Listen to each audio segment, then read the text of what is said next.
All right, let's get this started. How you guys doing? Hey, the realist McCoy. There's the link for anyone who wants to come up. This is a debate style smackdown for natural man, nature of man. Hi, look within. How you doing? Hey, the realist McCoy. Good to see you, beloved abstract. How you doing? And oh, Marlena, we missed you last night. Awesome. Finally get an afternoon off. Excellent. Well, hit that link. Come on up and yak. Let's see. Anybody else? That's it for so far. Good to see you guys. Let me turn this off. There we go. That'll probably be all garbled, the first part of it. So the natural man, nature of man. I don't know. What do you guys think? Oh shit! I'll just stay out of it then.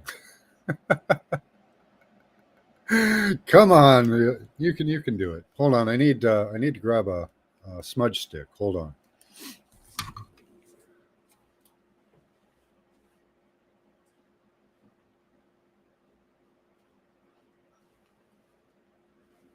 Sounds like I'm full of energy today. This debate, whatever you want to call it, it was brought to us by the Gnostic Chef.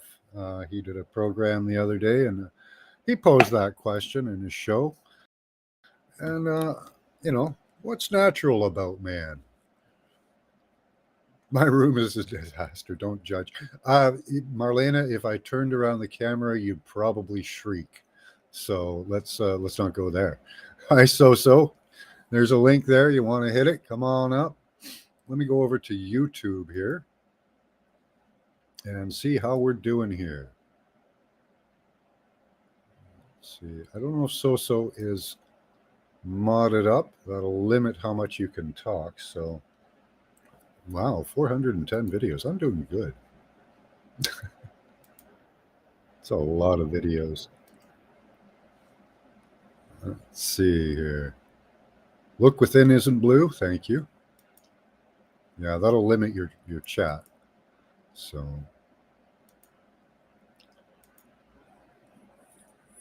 Okay, let me star that. Pin message. There we go.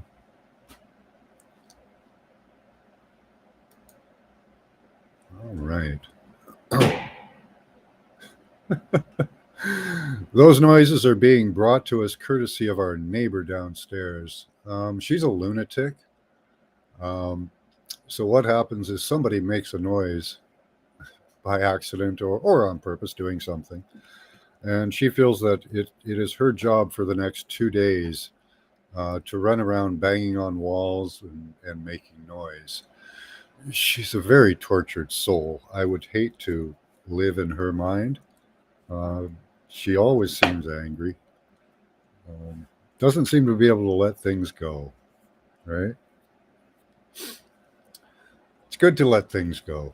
Don't let things nag on you.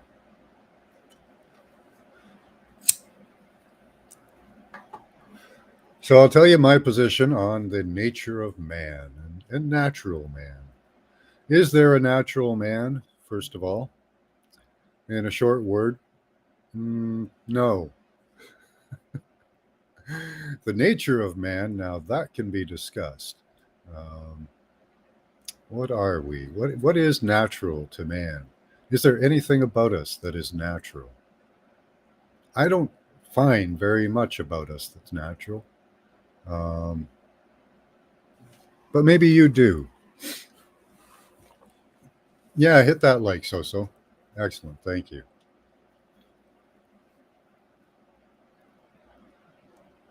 But this is the general discussion for today. Like, I suppose natural man, we'd have to first discuss what you believe. Like, do you believe that man evolved from a single cell organism? Or do you believe that God created man? Or do you believe that man was here from the beginning? There's like 3 or 4 different ways to look at that. See, for me, the monsters were here, and man in the Strong's Concordance is a monster, which is a chimera, pretty much. I'm going to look that up. Strong's Concordance, monster. That was one of the goals of today.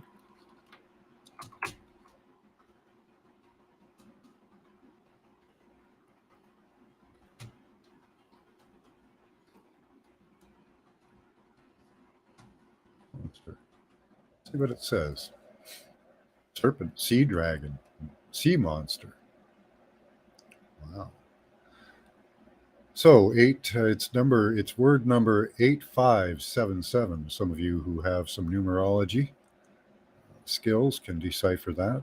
8577, 14, 19, 27, 2 and 7, 9, master number. Master number 9, serpent, dragon, sea monster. Interlinear Greek, Strong's Concordance. Let's take a look here. The word is tannin for monster. Let's see. References used, and it's by King James Version. Let's see. This one stood out. The Pharaoh said, "It shall become a serpent." A serpent. And it became a serpent. These are from Hebrew, different interlinear interpretations. But a serpent came to Eve in the garden. What type of serpent was that? Let's take another look here. Strong's Concordance, human.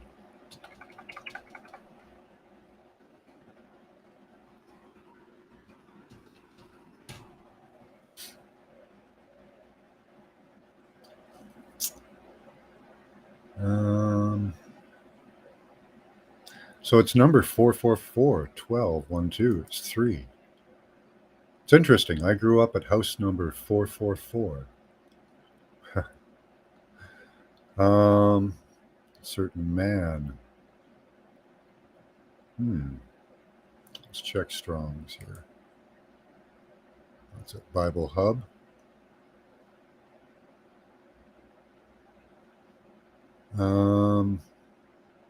Strong's Concordance, number 444. Anthropos, a man, human, mankind, original word. Part of speech, noun, masculine. Noun, masculine. Transliteration, anthropos. Phonetic spelling, anthropos. Definition, let's check.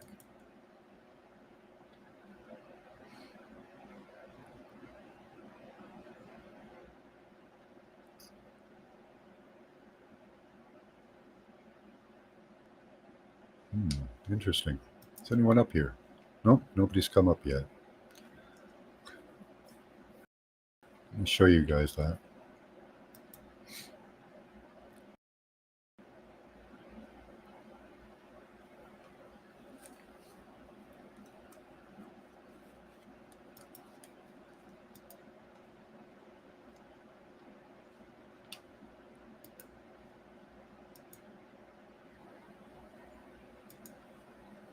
I found a trick with Restream.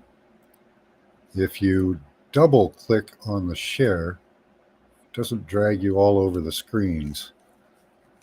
You have to put what you're sharing up on the first screen, and then there's another screen behind it that you've opened up, and you cancel that one out, and your stuff appears right there. Hey Trey, how you doing? 9 is a 6 to me. Where's the Christ? Within you. At least I think so.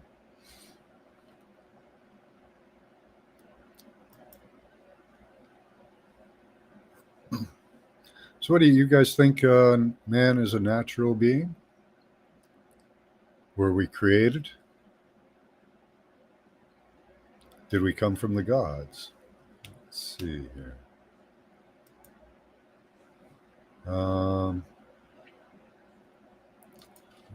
see, which one is it?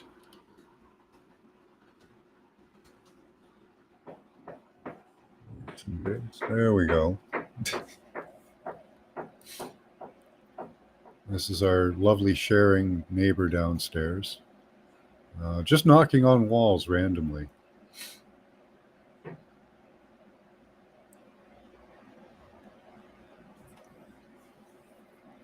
Let's see here.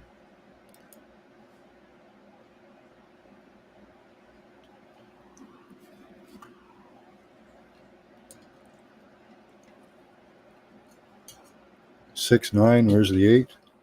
Looking for your headphones. Okay. Did you look on your head?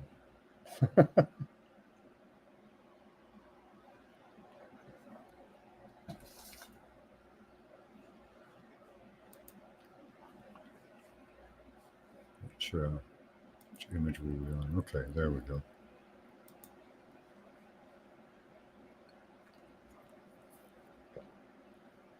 See, anthropos is an interesting word. Anthropod? What does anthropod mean?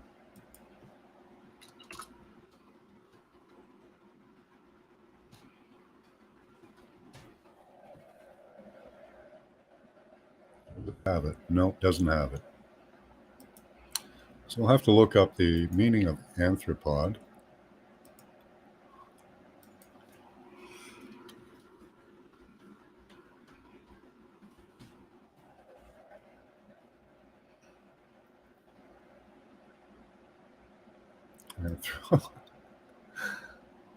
It gave me a anthropod meaning. Give me a podcast. Anthropod, to add to a word. Add to word list, add to word list. A type of animal with no spine, a hard outer skin, legs with bones jointed together, and a body divided into two different parts. For example, a crab, spider, ant. Now that was the English of anthropod. Let's see what it does in Latin. Those joined with feet. Modern Latin root is anthropoda, which is also the name of animals. Phylum, which means those jointed with jointed feet. Interesting. Because when we look at mud fossil research, they had all kinds of different feet in the past. Even the one that I have had a pad screwed to its feet. Roger has examples of ones with springs in their feet and different configurations. So that's kind of interesting that anthropod means that. One with jointed feet. Those with jointed feet. Interesting.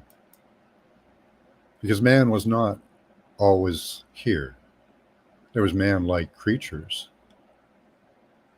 Did you find your headphones there, Marlena? Everyone help Marlena look for her headphones there. Let me see. Close your eyes.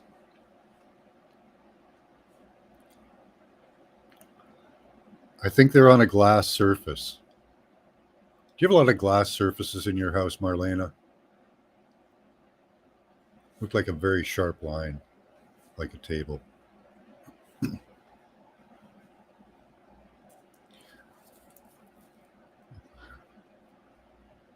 2 zeros and an 8.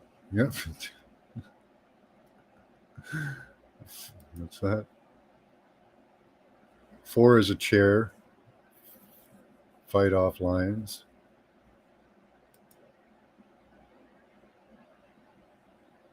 Jimmy fell down the well.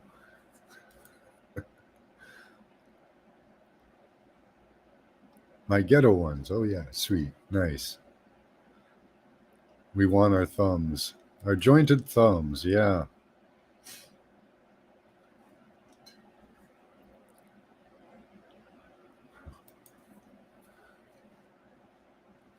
They talk about caveman, right?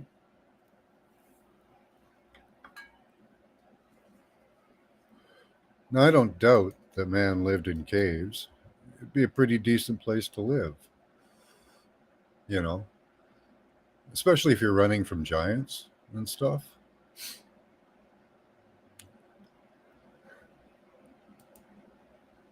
What's that? Were wombs first? I haven't found any since my birth. I don't know that wombs were first. The first seems to be egg and sperm.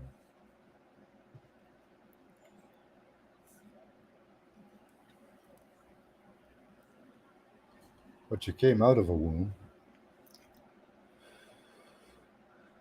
But a lot of what seems to be on the planet is fish eggs, pretty much. Well, kind of like fish eggs. They're dragon eggs. But what about caveman?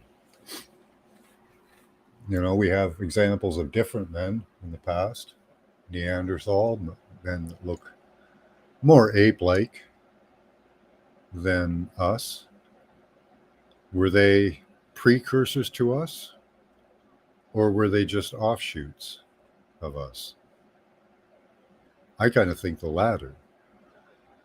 I don't think we evolved from lower life forms. I think we kind of, if you want, de-evolved, or Pisces men, fishmen, yeah. Exactly, Trey. There's very much about us that there's not much difference between us and chimps, us and fish. Most animals on the planet, we have a lot of DNA in common with. That's because I believe we have a common ancestry. That's not to say that others couldn't have come and interceded or interbred.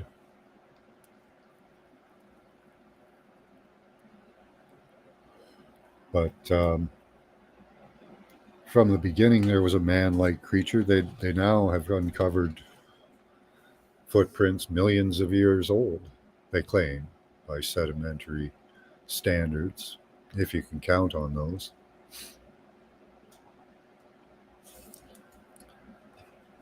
I figured the Earth of 24 million, Lemuria, primate, primitive, no monkey. Yeah, there. I don't think there was at one time though uh, a monkey man, at least in the Vedic, but that was a precursor to man. They were here before men, and the black-headed men.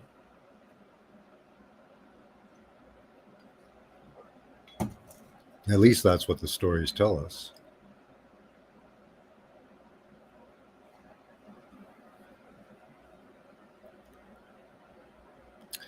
Lemurians, yeah. Now there. See, I've been looking. Well, I haven't looked too deep into it, but the Lemurians. It depends on how you think of them. I do believe that there could have been Lemurians, people living in Antarctica or on it. Certain. That was a good one. Certainly in the time of Saturn's reign over the Earth, I think that there could have been Lemurians. She's really trying today. Um, and I don't know about this descending into form thing, unless they're like a completely different species from us, because it seems like man was here from the beginning. Well, there was the 100-handed, 50-headed men. Whether they were men, I don't know. The 100-handed and 50-headed, they were the first. And then there were the Titans, or the Cyclops. And then the gods came, and the monsters. I think they were all kind of monsters, just like we are, a chimeric race. But some people believe that the Lemurians descended into consciousness over time, being ethereal creatures. Not being solid, unable to drown or burn. They were immortal. Why wouldn't they be alive today if they're immortal? But we'll overlook that point. Then they descended into more solid form, and I guess they could burn or drown, or the risks of life came in on them. But they still were not really conscious. I don't... that's the part that I have a problem with, is their consciousness. Well, I wouldn't say a problem. I don't know how a being can exist without consciousness. Some advanced consciousness. Just being aware that you exist, is that enough?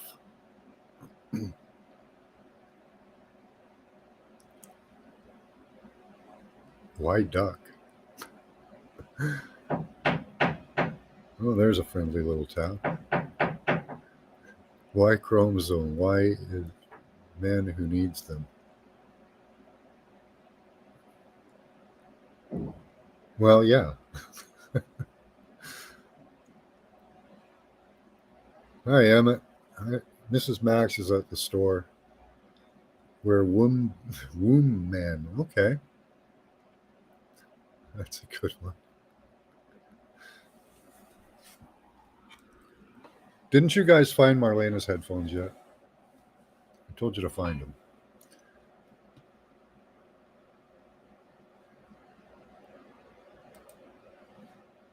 Let's look that up.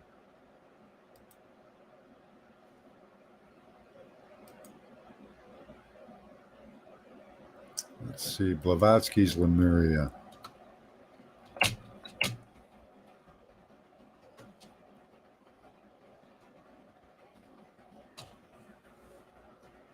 Let's see. There's some shorts. Okay. I'll watch a couple shorts on here.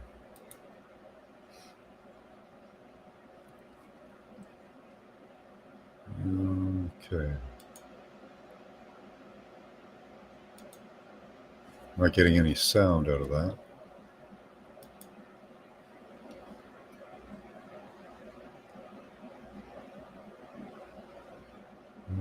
Let's see.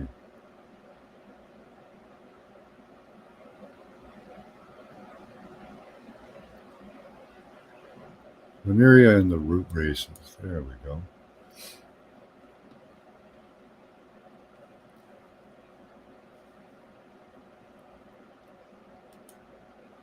From an ancient race of spiritually advanced beings, now lost in Lemuria, descendants of some higher intelligent rituals. The answers lay hidden within the archaic remnants of our Earth's past.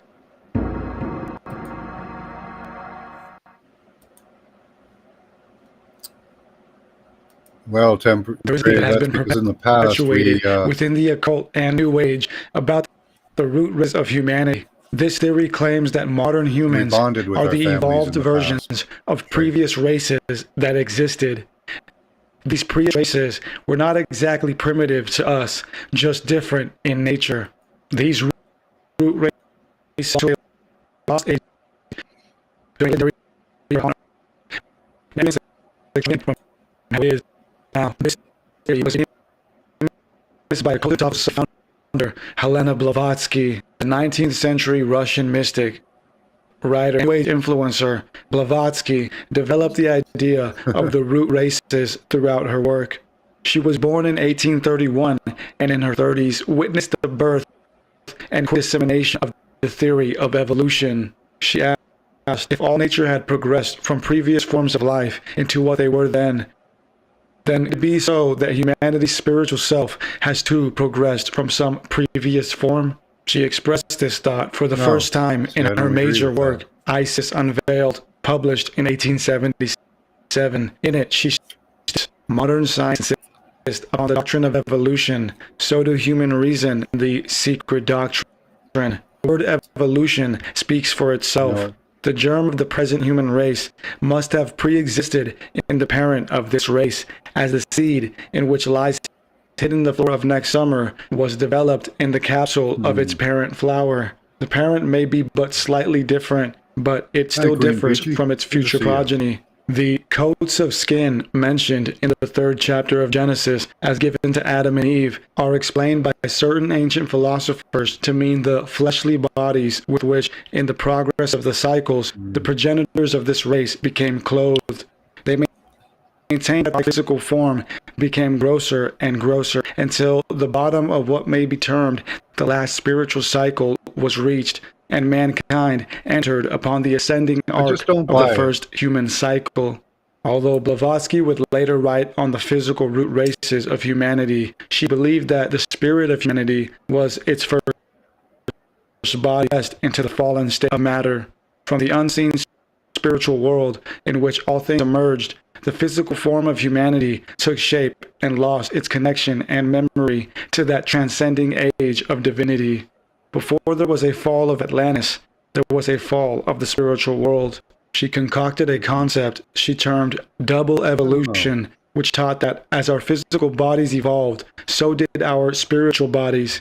She explains this in Isis Unveiled here. No man, however gross in material he may be, can avoid leading a double existence, one in the visible universe, the other in the invisible. The life principle which animates his physical frame is chiefly in the astral body, and while the more animal portions of him rest, the more spiritual ones know neither limits nor obstacles. Although the term evolution implies productive progression, as she stated, the fall into the physical realm was an adverse evolution that severed the higher conscious awareness. To Blavatsky, the cyclical nature of the universe, as stated in many ancient texts, would lead us through the fall and back up to the integration of our spiritual bodies. Once humans had descended from the spiritual realm and evolved into bodies, they eventually recorded the sublime truth and lived in a harmonious kingdom that lived in that I don't truth. know, maybe The remnants somebody of that can- knowledge from the legendary time of the gods were passed down in the I don't know. Maybe somebody can explain this in a way that kind of makes sense. But from what I see, the world is physical. Okay. Our history is written. They call it myth, but it's written and it's physical. Maybe I don't know. Maybe this is a separate race from man, or maybe they eventually integrated with man. I'm trying to come up with some excuses for them. But I do find it hard. Let's listen on for a minute. teachings of the Hermetic principles. Okay. Yeah, Hermetic. Is a plea for the recognition of Hermetic philosophy, the anciently universal wisdom religion, as the only possible key to the Everybody absolute believes in in Hermetic science and theology. philosophy.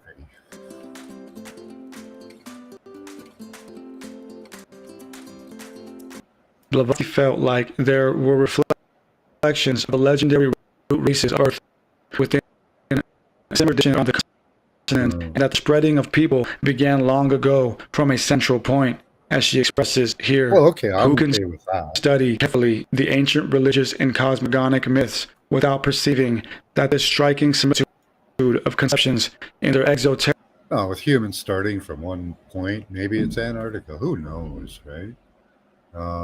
That's okay. It's just, I don't know. It's this descending into reality thing that kind of gives me form and pause to esoteric spirit step back. is the result of no mere coincidence. A current design shows that already in those ages which are shut from our sight by the impenetrable mist of tradition, human religious thought developed in uniform sympathy in every portion of the globe. Her root race theory was primarily developed through her pinnacle work, The Secret Doctrine, published in 1888.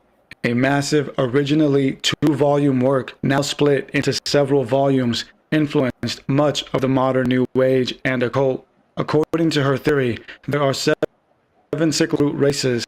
These root races evolved simultaneously and overlapped each other. She taught that every continent or people went through their own iteration of the spiritual evolvement from the original etheric realm, and that the races of today are descendants of the various root races. These various root races were spread across the earth, simultaneously evolving through the cyclical process. The first root race was the etherical spirit race that existed in primordial beginning. These beings were emanations of the elemental gods. Before life on earth existed, there were the elemental gods of the universe. These gods participated in self-sacrifice and duplicated part of themselves to offer Earth the first group of beings, which were spirit beings without form. Blavatsky calls them the phantom race. They were androgynous, and because they were shadows of the elemental gods, they were mindless and without personality. They were to be the foundation and mold from which their later physical bodies would be formed. The following denser astral body became the second root race. These astral bodies evolved into denser astral bodies, which copied its parent cloning system. By Blavatsky, the sweat-born, these beings would produce a germ-like clone that would grow off a body and eventually break off and become a new astral being. These people primarily evolved in the polar north in Hyperborea. She believed Hyperborea was located in the polar north of the Arctic, with its accompanying cold countries of Greenland, Norway, Sweden, and such as branches of the mainland. The third evolutionary jump caused the astral bodies to completely disappear as the physical bodies took full form. Hold on. So now we have a physical body but no astral body. I really... Okay, let's continue on. Still androgynous, these beings now produce eggs instead of the spiritual droplets from before. This went on for some time until the next major change, which brought about the splitting of the sexes. During the third root race, the male and female were created, and procreation between the sexes began. It was during this time...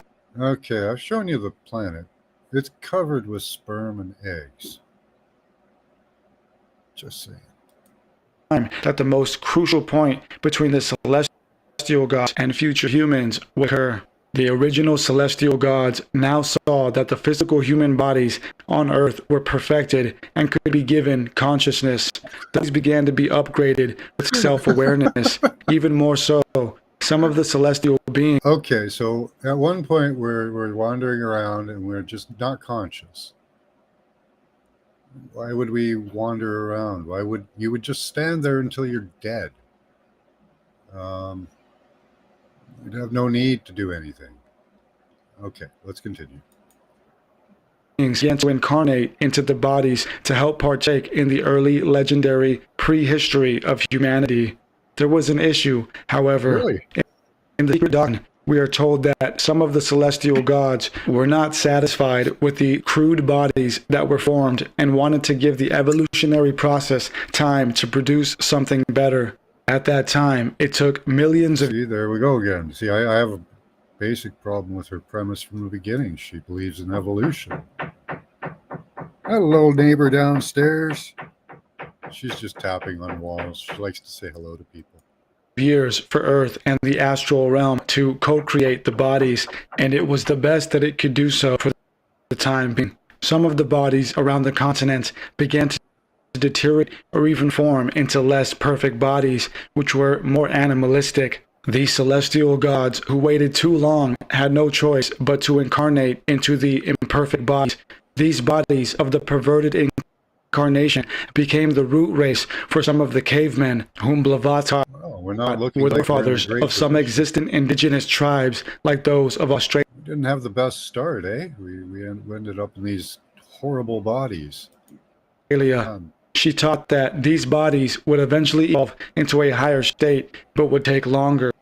Parts of her theory are deemed racist these days, but she and the Theosophical Society have assured that this theory doesn't have to do with particularly colored races, but simply cultural and genetic races. Around the world, there live among us mixtures of root race. The third root race wasn't one race at all. It was an era when bisexual physical bodies were really formed, in which humans began to be procreated with a conscious awareness all of their own. Among this batch were celestial gods who incarnated these bodies to assist the process of spiritual development on earth, and also perverse gods who incarnated into the imperfect bodies and set off a crooked path of evolution that bred bodies and minds that were not fully formed. Last year, $403,919 using e-farming. The primary group of the third root race existed on Lemuria, the lost continent, which was once situated in the Indian Ocean. The Lemurians in particular rose to an advanced spiritual and technological stage, as did their later Atlantean siblings. Both suffered a massive loss due to Earth's changes, leading to the famous catastrophes. The fourth root race was primarily comprised of Atlanteans, also spread out to inhabit other areas of Earth. Many of the ancient teachers of our present-day history were survivors of the third and fourth root races. After the sinking of about 12,000 years ago, and Plato, whom we received the story from. Our modern history began with the fifth root race, the Aryans. Blavatsky tells us that this group primarily emerged from Central Asia and spread out from there. This group carried knowledge from all previous root races, and while they carefully comprised of Atlanteans who also spread out habit, sexual physical bodies were fully formed, in which humans began to be procreated with a conscious awareness all of their own. Among this batch were celestial gods who incarnated into these bodies to assist the processes of spiritual development on earth, and also perverse gods who incarnated into the imperfect bodies and set off a crooked path of evolution. I don't know. Somebody would have to be able to explain this better to me.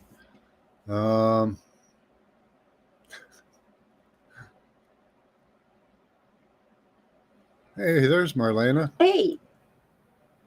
How you doing? Good. How you doing? I'm doing good. You can hear me. Yeah, we got you fine. So what's your thoughts on Blavatsky's root race theory? So do I close out the YouTube? Have you heard it before? Hey? Should I close out the YouTube? Okay, I got it. Yeah, have you ever heard of the Theosophical Society and Blavatsky? Nope. No, okay.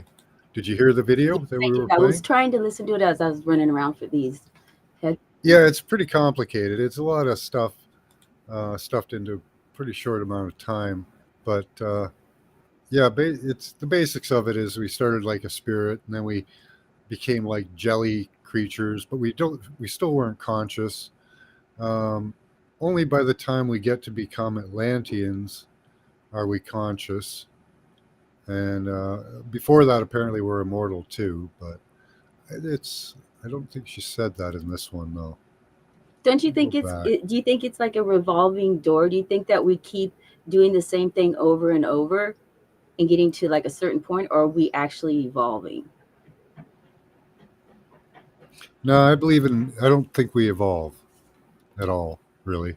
Very, very small amounts, like adaptations, but I think that the only way we really change is if we interbreed with other species. Yeah. That seems to be what happens on the planet, and I don't see anything different. You know, they're talking about these light bodies, but then Ovid, Hesiod, they all describe these creatures that, you know, the Sumerians described the earth as a creature, a living creature, conscious, making its own decisions. And the creatures that come from that, I wish she would stop that. The creatures that come from that creature are conscious, having fights and, you know, living lives, like with knowledge, education, technology. Like, you know, the first gods had swords. So where'd they get swords from? Well, they obviously must have known how to make them, you know. So our history seems to be much different than this type of story from the beginning of the earth. Well, everything's like it's what do you want to say? they've already got it predestined in a sense. I mean, they're trying to mold us all to think one way. That's why they have schools, and that's why they have all their little, little memberships, and it's just, it's all Yeah, I would trying to be like to mention that controlled 100%. Blavatsky does have CIA connections. Hmm. Just saying. And I think there are a lot of Powers that be, disinfo out there, Yeah, right? for real. Yeah. But I don't know. This story, a lot of people do buy Races of this. humanity. This theory claims that modern humans are the evolved versions of previous races You read off that the bat. existed. With evolution, they kind of lost me, Previous races were not exactly primitive to us, just different in nature. These root races belong to a lost age during a legendary era on Earth when everything. See, for me, if this didn't happen on Earth, it would be much more plausible. Do you think it's after the Because cycle of the flood? what they're talking about? Well, are they saying it's being reset each time? No, this is just the origin of us. From the beginning. We started off. I'll let it play for a Okay. bit. Tell me what you think. All right. Of humanity. This Okay, let's go right back. genetic engineering conducted by Hold on. modern humans descend from an ancient race of spiritually advanced beings who lived on the now lost continent of Lemuria. Are we descendants of genetic engineering conducted by some higher intelligent extraterrestrials? The answers lay hidden within the archaic remnants of our Earth's past.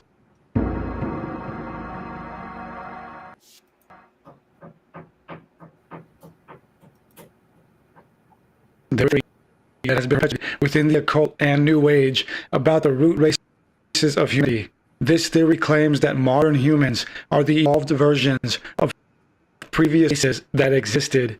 These previous races were not exactly primitive to us, just different in nature.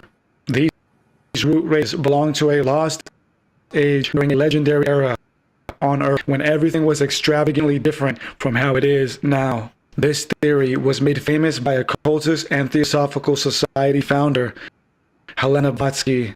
The 19th century Russian mystic, writer, and New Age influencer Blavatsky developed the idea of the root races throughout her work. She was born in 1831 and in her 30s witnessed the birth and quick dissemination of the theory of evolution. She asked, if all nature had progressed from forms of life into what they were then could it be so that humanity's spiritual self has too progressed from some previous form? All drivers are urged to equip the cars with this ultimate life. Okay, I get that. I mean, I believe that.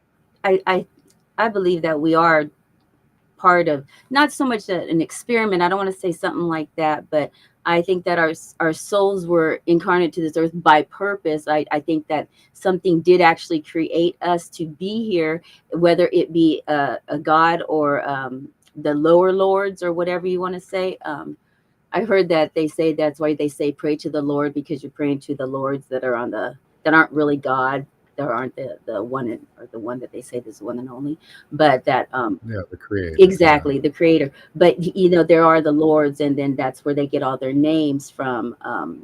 They get whatever they call them. So needless to say, but yeah, no.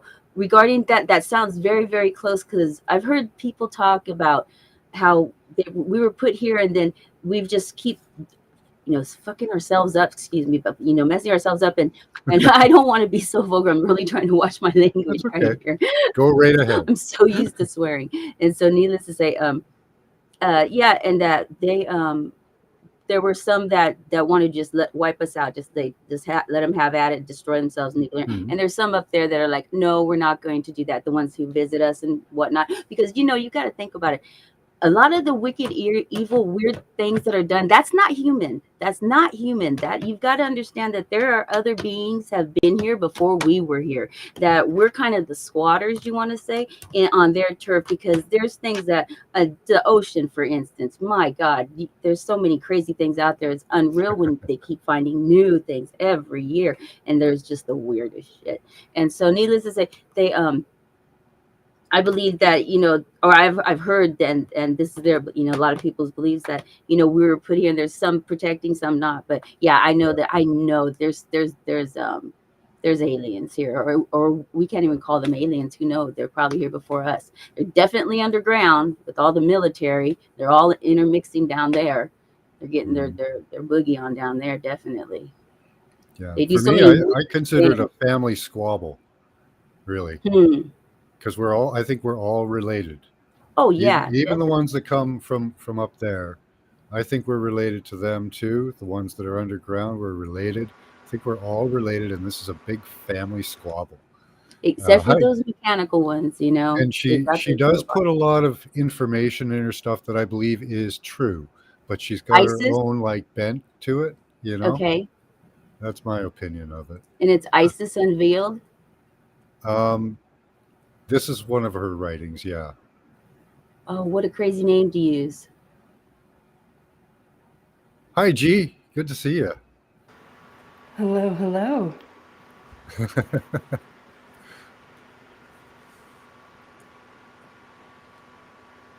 I am so stunned. So, any thoughts on Blavatsky, Lemuria? Ooh, that's deep. Well, yeah. Well, you know me. I think we are living in a created realm. It's just too perfect in a lot of ways. Yeah. Okay. Let's see what they're saying in chat here. Clay puppets formed into clay. Just how to appear. Give me just a minute. I don't know. Let's play a little more here. Unveiled, published in 1877. In it, she states, modern science insists upon the doctrine of evolution.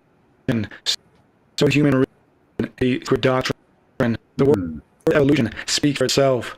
The germ of the present human race have pre-existed in the parent of this race, as the seed in which lies hidden the flower of next summer was developed in the capsule of its parent flower. The parent may be but slightly different, but it differs from its progeny. The coats of skin mentioned in the 3rd chapter of Genesis, as given to Adam and Eve, are explained by certain ancient philosophers to mean the fleshly bodies which, in the course of the cycles, the progenitors of this race became clothed.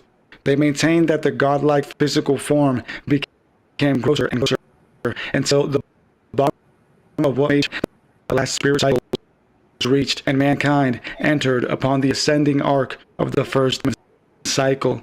Although Blavatsky would later write on the physical root races of humanity, she believed that the spirit of humanity was its first body, which progressed into the fallen state of matter.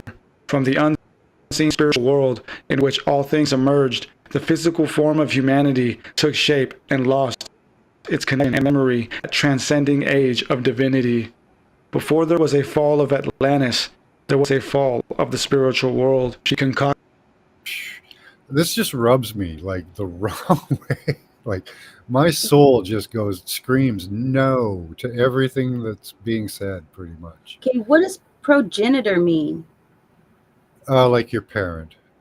A person or thing from which a person, animal, or plant is descended or originates, and an ancestor of. Okay, I didn't understand. Never heard that word. Yeah, so just a parent, your ancestors. Why can't they say parent? I hear. Yeah, I don't a know lot. why they have to say that. Yeah. Go ahead, Jane. I was going to say I hear a lot of that word in science fiction, like Prometheus, is the creation, the father. Gotcha. Yeah. We say No, the pops, moms. Yeah. See now, okay, if we go back to the Sumerian or even the Nordic, we see that the planet was at once alive and had a fight with others. So where are these others, right? They could possibly exist, or maybe their progenitors exist, or their offspring could exist. progenitors. They make it sound so robotic. Oh yeah. So A generator. because Tiamat, there was Tiamat and Marduk who had a battle, and there were many other creatures that were in this battle. And there was a side that lost, and apparently we're on the side that lost. Uh, but where are these winners? We don't see them. Are they hiding? Are they underground, like you're saying, Marlena? Is that where they went? Or is that where Most their definitely progeny went? underground. They're most definitely underground. They're out and about creeping with all the night creatures. They're definitely up to no good. I mean, I live out here where there's always testing planes, always these crazy aircraft go over my house all the time. It's nuts. The things that, excuse me, it's nuts the things that they do. And it blows my mind. All the stuff that they come up with is incredible to me. Yeah. You know, and they're all, you know, they're definitely underground. And how much Probably of this is old technology, do you think? Like, I don't know so much about this cloning stuff. You know, I don't understand. I don't think these people are just being cloned as much as they're just getting plastic surgery or whatnot. But as far as being cloned, I don't understand why they even think that that's a possibility. I don't know how much is involved in that, but I guess they showed us Dolly. They can clone things, but the animals. Are they going really? I don't know. Are they going to be the same? I don't know. I don't think they can be something identical. Just I don't know. Unless you could program them. They're getting close to that, though. Yeah, and that's going to be scary. Then y'all can have designer babies. Yeah. You know, and imagine the potential if they can copy and reprogram a brain. Eventually, with technology, they could map and reprogram a living brain to have the memories of a dead person. So, what do you think about the dimensions, though? How do you think that works in dimensions?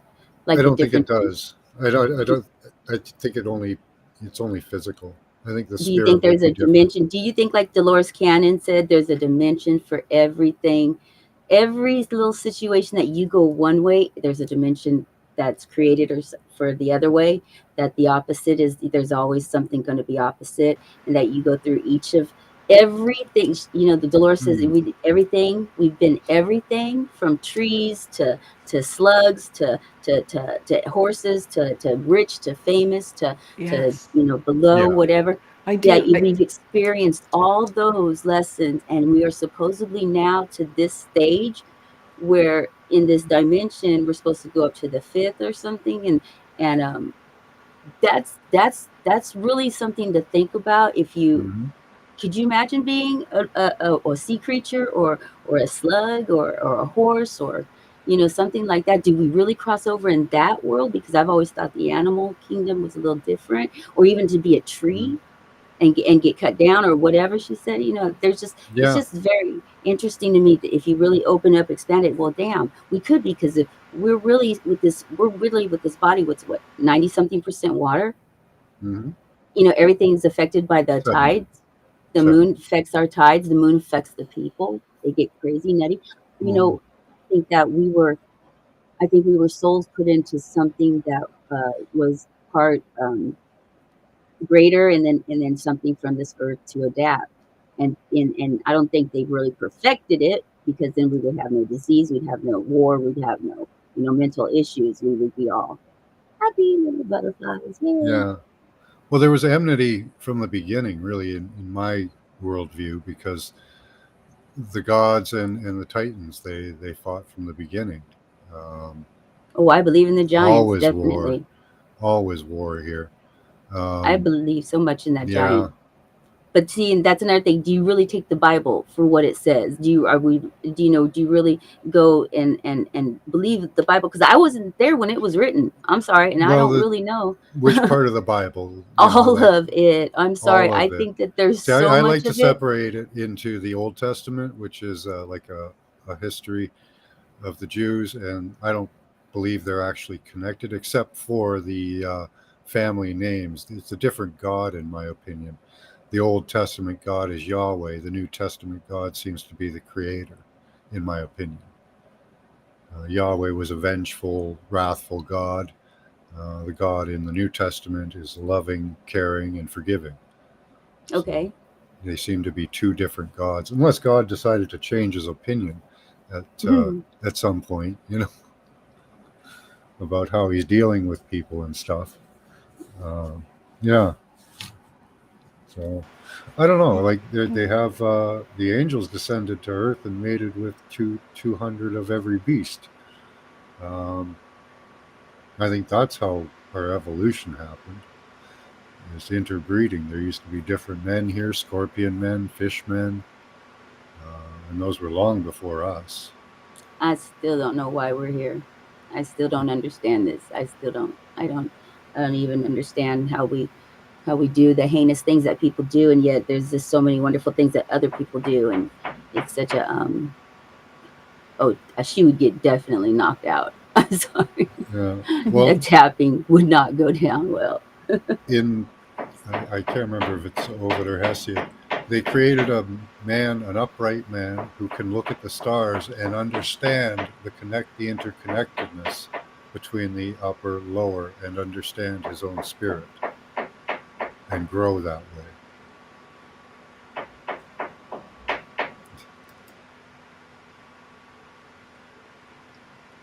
I That wanted to, everybody's so. Oh, go ahead. yeah, I wanted to go back to dimensions for a second. When I dream, I was talking about this earlier, I'm like in my house, but it's different. Rooms are different, or the garage is different, floor plans, but I could tell it's my home in my dream. And sometimes I recognize the people in it, and then other times I'll have family and friends that I don't recognize, but they treat me, like I should recognize them, so I do, I guess. But my point is, are we dreaming in a different dimension? Because you're right, every choice would definitely change something in us and our environment. I'm seeing my house in a different dimension. Most definitely. I definitely think we're doing work. I think when we go to sleep, we don't really go to sleep. That's when we're able to, I don't know, open up to another side of us, because it feels like that. It feels like that to me. I think when we're sleeping, and that subconscious that is so important, you know, Hmm. is working. It's definitely working. At least I feel like I'm working. I'm always working. No, that's a great way to put it. When we go to sleep, that's when we go to work. I Serious. feel, I mean, it's yeah, like it yeah. still works. That subconscious still works. Our eyes are constantly moving. It's or they get into that REM pattern. You just wonder, well, where does the soul go? Where does it really go? Because sleep is very interesting to me. You could be knocked out like that, or you could be on that little plane where you can actually do the OBE, the outer body, and you can go through the walls. Have you ever tried that when you're asleep, when thinking about doing that? Like if you can to put your mind to it before you go to sleep and tell yourself, okay, I want to experience that, and I want to be able to go through mine and Oh, my wow. neighbor's house, or mine and Wow. my roof, or I want to see what it's like to do that, and just think about it just kind of put in a little work just to think about it before you go to sleep. And I guarantee you'll have an experience where right before you go to sleep, you might be able to feel that lift. And Right on. that's where because I know what I've done, and that's where that there's something more to us. It's not just this Yeah. nonsense with phones and electronics and all this nonsense. There's something more to us, and we're missing it. We're missing it because no one's not paying attention. We're Hmm. so involved, and then I understand everyone has to live. They all have to. Trust me, I know we all got to make our living. We Yeah. got to work. We got to do what we got to do, and so it's it's a lot of responsibility they put on us. But people need to take the time out to remember what's important, and do you really know what's important to you? What is important to you?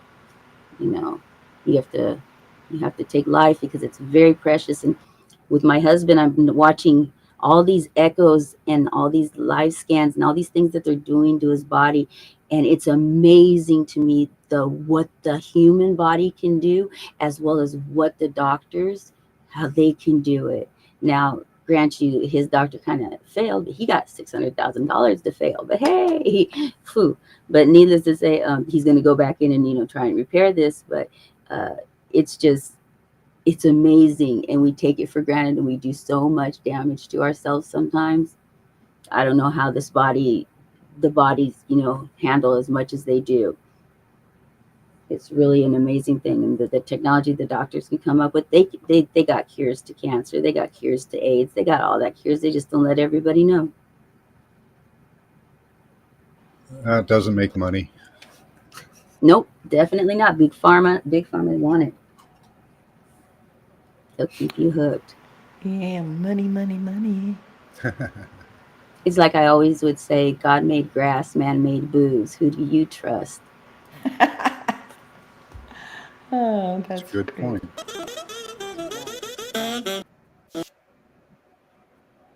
This was suggested to us. Mysteries. Canada's own Nahanni Let's see what National it Park says here. Reserve nonetheless remains a remarkable place.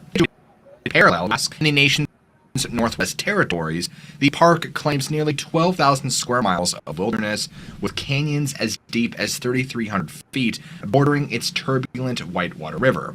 Its thick forest and majestic waterfalls, like Angel Falls, which stretches twice as high as Niagara, earned Nahanni National Park Reserve the distinction of the first UNESCO World Heritage Site. Yet, its beauty, the Nahanni Valley only receives around 1,000 visits per year, fewer than many parks see in a single day. The valley is virtually untouched, thanks to its remote location. Nahanni is only accessible by air or water, and to visit, tourists might either charter a small float plane or bush plane or brave the South Nahanni River. On top of all of this, the park is associated with an alarming amount of unexplained phenomena. Before it was a national park, explorers, often seeking the Nahanni Valley's long-rumored deposits, would simply vanish and their bodies never recovered. Whenever remains were eventually discovered, they were often mutilated, even beheaded, earning Nahanni the infamous name the Headless Valley, or Valley of the Headless Men. Even those fortunate enough to come out alive might still emerge mad or crazy. Others kept their sanity but told fantastic tales of animals twice as big as anywhere else, or strange monsters like hairy giants, malevolent spirits, and living fossils like dinosaurs, woolly mammoths, and dire wolves, all inhabiting a mystical land that time somehow forgot. While modern conveniences have now made Nahanni National Park Reserve safer than in the past, similar stories do persist to this day. Many of the beliefs surrounding the valley have been handed down to us from the Diné people, who settled in the area some 10,000 or so years ago. Nahanni was particularly important to the Daicho, one of over 20 Diné tribes in the region. The Daicho, also called the Slavey, would often leave simple offerings like tobacco alongside the Nahanni Valley's many hot springs, hoping to encourage good luck by appeasing the spirits of the land. Because of this sacred nature, Nahanni retains a certain secretive quality today. Many portions of the park remain strictly off limits to the general public. Documentarians wishing to film on river must sometimes wait through lengthy approval periods by authorities. No one argues that the Nahanni Valley's restricted access isn't a result of its cultural and environmental significance. However, given the strange things that happen here, we are left wondering if an ulterior motive might not be at play. Spurred the Klondike Gold Rush of the late 19th century, an estimated 100,000 prospectors descended upon northern Canada seeking fortune and fame. It was a frenzy of diminishing returns. Of these, no more than 40,000 reached their destination, with only half of them actually trying their hand at prospecting. Only a few of the 4,000 who found any meaningful amount of gold actually became rich. This craze brought some prospectors into the Nahanni Valley, and they came back with the wildest tales. One of the earliest contemporary legends surrounding the valley is that somewhere within its borders, there's a tropical of some cold. Even in winter, it is uncomfortably warm. Wow. It's water fed by hot springs. Stories often placed this Canadian Shangri-La somewhere in the high mountains. This Yukon jungle allegedly held miraculous flora and fauna unlike anywhere else in the region or on Earth. palm trees popped up from the permafrost. 60-foot vines spiraled to the heavens. Ferns and nettles stood taller than any man, and rose bushes supported stems as thick as forearms. The mountain sheep, moose, and caribou there lived such good lives that they verged on being fat. Despite this bounty, local tribes allegedly avoided the area at all costs. Something left massive footprints throughout the tropical valley, perhaps a relic from a bygone era. The tropical valley of Nahanni has never been found, obviously, and today, most believe that these tales were inspired by the area's numerous hot springs, some of which do heat the surrounding soil enough to encourage lush undergrowth. While the tropical valley seems fictitious, its unnatural megafauna are much better documented.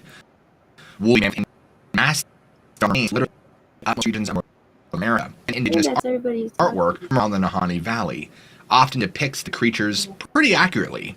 Elephant bones give a poor idea of what their owners actually looked like. For example, their skulls offer no obvious indication of their trunks. Therefore, we are left wondering exactly what tribes people knew what woolly mammoths looked like. Perhaps their ancestors who hunted the creatures handed down descriptions of woolly mammoths over generations, or perhaps they encountered them firsthand themselves. Some tribes claim that large creatures resembling mammoths still lumber through Canada today. Explorers to the Northern Territories also told of similar tales, because in 1887, fur trader Cola F. Fowler said that a tribal chief handed him a large ivory tusk, too large to belong to a walrus, with obvious signs of fresh flesh and blood. The chief claimed it had been killed only 3 months prior, and even drew a picture of an elephant in the dirt. If not mammoth, then another theory of survival might exist in the valley. A tribal informant had told cryptozoologist Ivan T. Sanderson that the apex predator of the Nahanni was a lion. Not a puma or a cougar, but an actual maned lion. Wow. And bigger than any other specimen on Earth. Some cryptozoologists speculate that the Nahanni lion could represent a relict population of saber-toothed cats, or even the American lion, a species supposedly roaming from Alaska to Mexico some 11,000 years ago. Like the ones rumored to roam Nahanni, the American lion was larger than its modern cousins by a full 25%. Of course, a lion would be no match for a dinosaur. An indigenous guide in Nahanni told scientists that a wandering member of the Cree people had made his way to the valley long ago. In his words, wanderer met a primitive tribe armed with bone-shod javelins and clubs made from the jawbones of the moose. Around their fires, these Stone Age people had told of a medicine valley to the north, inhabited by monsters of fearful size and ferocity. As proof, offered the wanderer a gift, a piece of buckskin burned with an image of the creature. At this point in his tale, the guide relating this story to the scientist presented the scrap, which clearly showed a dinosaur drawn in flawless anatomical detail. Even if living fossils are simply legends, reputable sources indicate that other animals in Nahanni grow far larger than anywhere else. A moose from the valley caught on film in 1970 displayed a set of antlers estimated to span 12 feet long, double the average size. Yeah. Grizzlies, the size of a young moose, measuring a dozen feet tall on their hind legs, have also been reported in Nahanni. By comparison, the largest coyote bears rarely exceed 10 feet. In fact, one witness described a bear he saw there in the 1970s as the size of an Abrams tank. That same decade, John and Joanne Moore saw a small black bear in Nahanni behaving strangely. After watching it for a time, they determined that it was actually a massive porcupine. The Moores were not likely to have exaggerated their sighting, nor to have been mistaken. They were seasoned adventurers after all. In fact, Moore's Hot Springs in Nahanni National Park Reserve is actually named after the pair, in addition to the Diné, another tribe called Nahanni, their home, sharing their name with the valley itself. It is widely regarded that the use of the word Nahanni to describe the area today referred to these inhabitants, but no one can decide on exactly what the name of the tribe itself meant. One of the earliest claims is that Nahanni either meant mountain people or people over there, far away. It may also be a corrupted form of the word Nahanni, Nahanike, indigenous terms signifying the people who speak like ducks, perhaps referencing how the language differed from that of the Dine. Given the prefix na and the fear with which the Dine describe them, Nahani may roughly translate to hostile or enemy. Details on the mysterious Nahani people are sparse beyond that they actually existed in some form or fashion, whether they were a distinct tribe or an isolated pocket of a larger nation remains hotly debated among anthropologists today. Neighboring tribes sometimes referred to the Nahani people as sheepmen for the sheepskin clothing that they wore. Others, like the Decho Dine, regarded them with fear, describing them in their legends as enormous malevolent giants. This is another possible origin for the name Nahani. Haiti, a word for the Nahani River, means river of giants. This fearsome... Somebody got a comment there? It's an interesting story. No, it is. It's I like the 2 giant feet because at least we got 2 feet. I always wonder when they find 1 footprint, where'd the other one go? Yeah, that's You I know, always look there's for never more. 2. Yeah. Yeah. I like the people who sound like ducks. What do you think they sound like? Are they quacking or what is he saying? Like higher pitched voices maybe and Okay. more t-t-ts to our pronunciation. English is kind of ducky. Yeah, there was a study done on what the voice of a Neanderthal would be like, and it actually was very squawky. Like I can't do the voice, but it was squawky. Like was their vocal cords not, developed right or Yeah, just they they weren't were using kind of them? they were mal-shaped, kind of for speaking like we do, and they kind of had a really raspy kind of Okay. duck-like voice. That's about the best I could do for it. But yeah, Wow. Oh, that's interesting. Yeah. so they could have developed a language around that type of a guttural sound. Okay.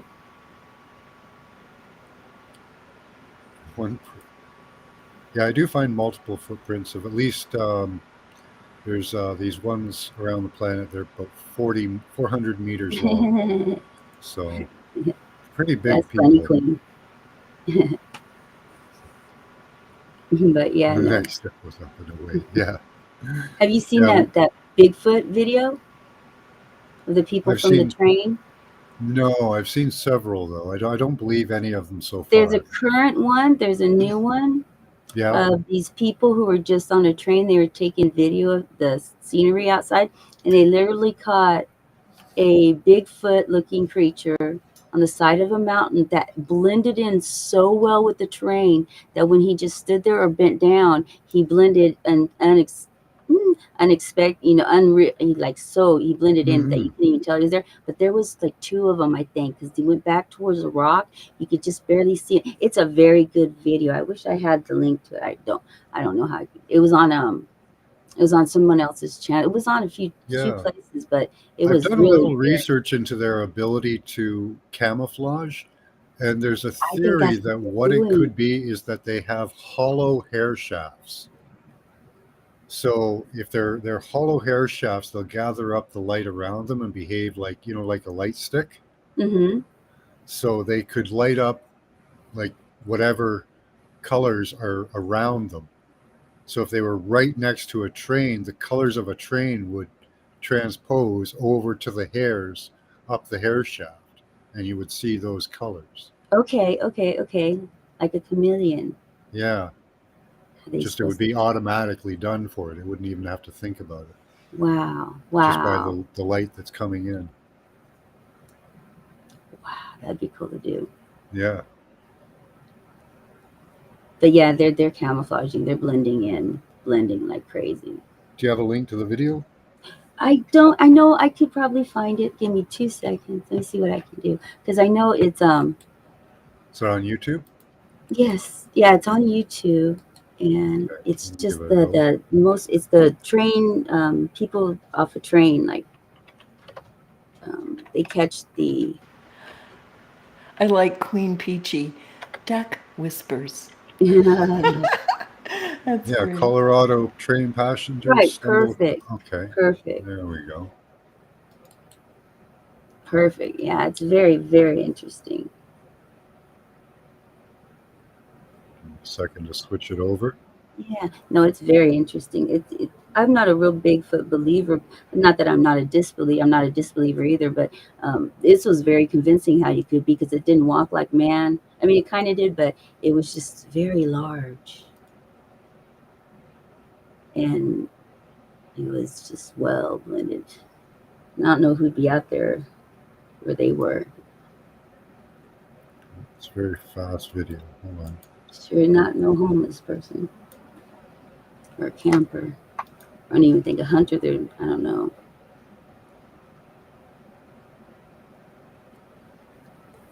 Okay, Trey. Moment. I'm gonna read this. Sorry. 4 is a chair. I don't do 8s. To me, 4 in the tarot is home, stability, union, connection. Bringing things together. And 8 represents that you're going to probably have to do that a couple of times. Either move or relationships. Whatever. So, there you go. Mhm. A couple was on that sightseeing between Durango and Silverton. They were trying to elk. When they saw this creature they could only describe as Bigfoot, 6-7 feet tall, they say, camouflaged. Now, okay, I mean, if you really look closely, I don't know what else to describe it as. Look, That's crazy. right? It's time to go. It's time to pack up and go. Someone's in a costume out there That's freaking what I people Look at out. you Yeah, just if he didn't blending. move, you would never see I him. don't care either way. Look at him just I think blending. it's a crazy, Yeah. sir. The train's conductor tried to say, you know what, we It's see footprints in the crazy. And then he snow, walks like over or here up to some here. people There's like, thought if it you was look a over hunter, here, but there's I don't another see a one. weapon. There's another one somewhere. I think it's right like diagonal from him right there. And I it just, believe I think he's someone going is up. There's making another one. us Either a into small one just- or it's female or something. Time to pack. Let's see. That's my theory. Oh yeah, there's one just up to the left, right? It's very good. And even Yeah. I don't know, but yeah, there's just, it seems like he had his little tribe out there. And just blend, Yeah. guys. So I Yeah, think there's it's there something. could be even more up in the top right Exactly. there. Even You can down, see yeah, what may exactly. like kind of like faces in. There's about 4 of them, 3 in a row here. Very good. At the top left, and then a bigger one up there. I don't know, maybe. Yeah. So I mean, woo! I It's the thought that was highest a good definition one. I can get it to. So Yeah, not, but I mean, yeah, that's So, out there. can I ask catch. a question? sure. Okay, so why are they up in the daytime so exposed? Did something bring them out from underneath? Like, living in the underworld? Or do You you know, think to be honest with you, I don't. They're in a weird place in Colorado. They're in the Yeah. back hills on a train. The people are on a train, so they're just traveling through. Sure. I think these guys just were out there, and he thought, I don't think they. I don't know if they would know what Costume out there freaking videotaping or anything with that would be, as far as they I mean, probably if you really look closely, they probably I get don't away know with what it because else to people describe. don't notice them at all, and if they do, they probably had a chance to Look. take the video. Right. They were probably hunting and just Oh, they didn't might think, be hunting, and those are didn't probably think the about a little bad train kid going by. that took off from him. You know what I also notice is that the news station is going, oh, they're just men in costumes.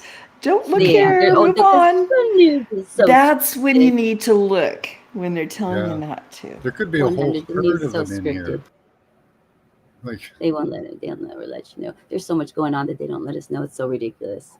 yeah, Ridiculous. that's amazing. But yeah, that's a good catch, and it wasn't Yeah. fake. Like they said, it was all right. He was right there, and everything lined up. And That is crazy. there's a lot of people who saw it that day too on the train. They said, Someone's in a costume. Yeah, there could be bunches in there. seriously, that just his Out old there tall ass freaking got up.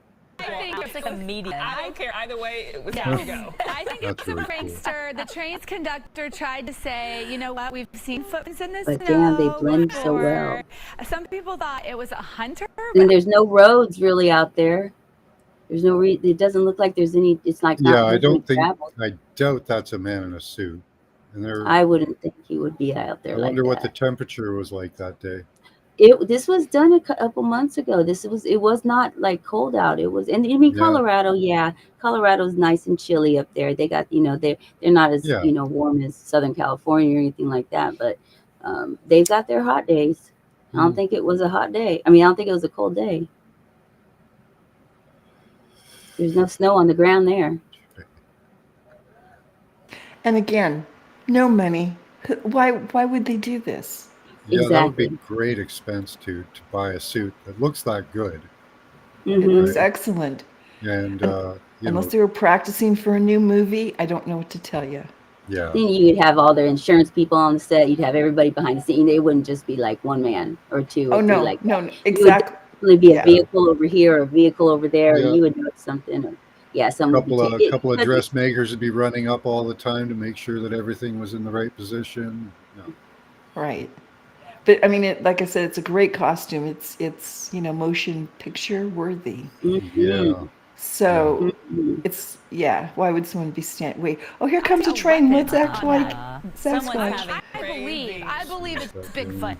I believe These someone hookers. is making us into just. Beginning of it's the only images they have. of It's it, Bigfoot. so. But 7 feet tall, they say, camouflaged. Now, okay. There's if you actually really better look videos that let closely, you see him I completely don't know what else walking. to describe it A as. very Okay. better video. You might find a better copy of it if you do a little searching on. But yeah, they actually show him climb up the mountain and and it looks like he's talking to someone else. Okay. It looked like he's So saying, that was the "Get first one we here." saw. He told Let's me, see. "Get the people on a train." Yeah. Ooh. Try that one. Looks The Canadian government doesn't want you to have this drug. okay.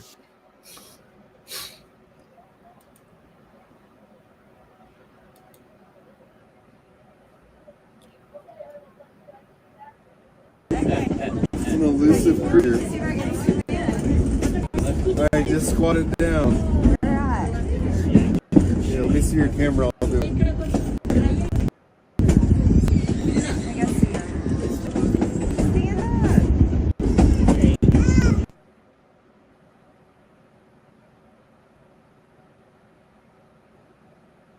Okay, this guy does a zoom in.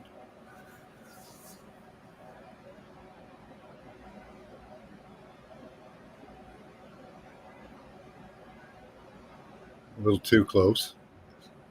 An elusive creature. Alright, just squat it down. Yeah, let me see your camera. I'll do it.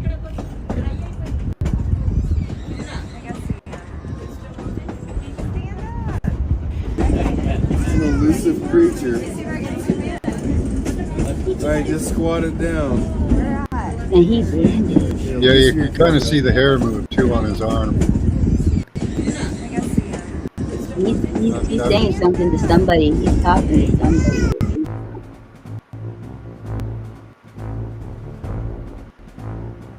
But yeah, he's got big legs, big arms. Yeah. And there was a structure below him. It looked like I saw apertures, like something. Yeah, can we look at that again and look at the Oh. the valley below him? Ooh, Oh, this one's called. let's This see is. what that one This does. looks That's a good. closer look, it says. But yeah, we'll go back to that other one. Look what it look like. That can look like it was mine. Yeah.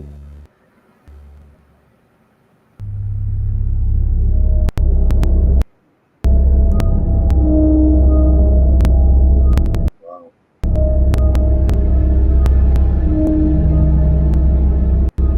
I think that's their interpretation of that.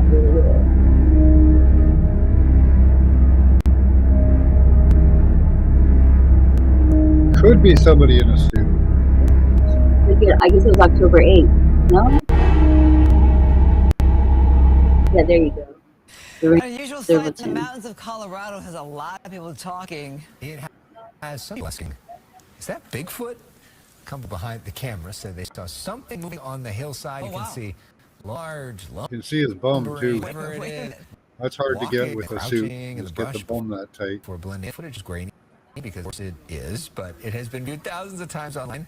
Local Why would forestry you do says that? they're aware of the video, but don't have See an answer. below, there's Mystery where he's walking, there's like, Yes. So you're on a scenic train ride. there's something The there. usual sight in the mountains of Colorado has a lot of people Yes, talking. I see what you're It saying. has some people asking. Mm. That down there, Yeah, way at the bottom of the picture that we're bottom kind of- left-hand side.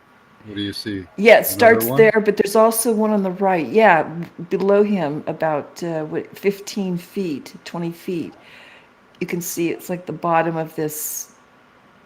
Oh, like there's a little Bridge. like a ledge.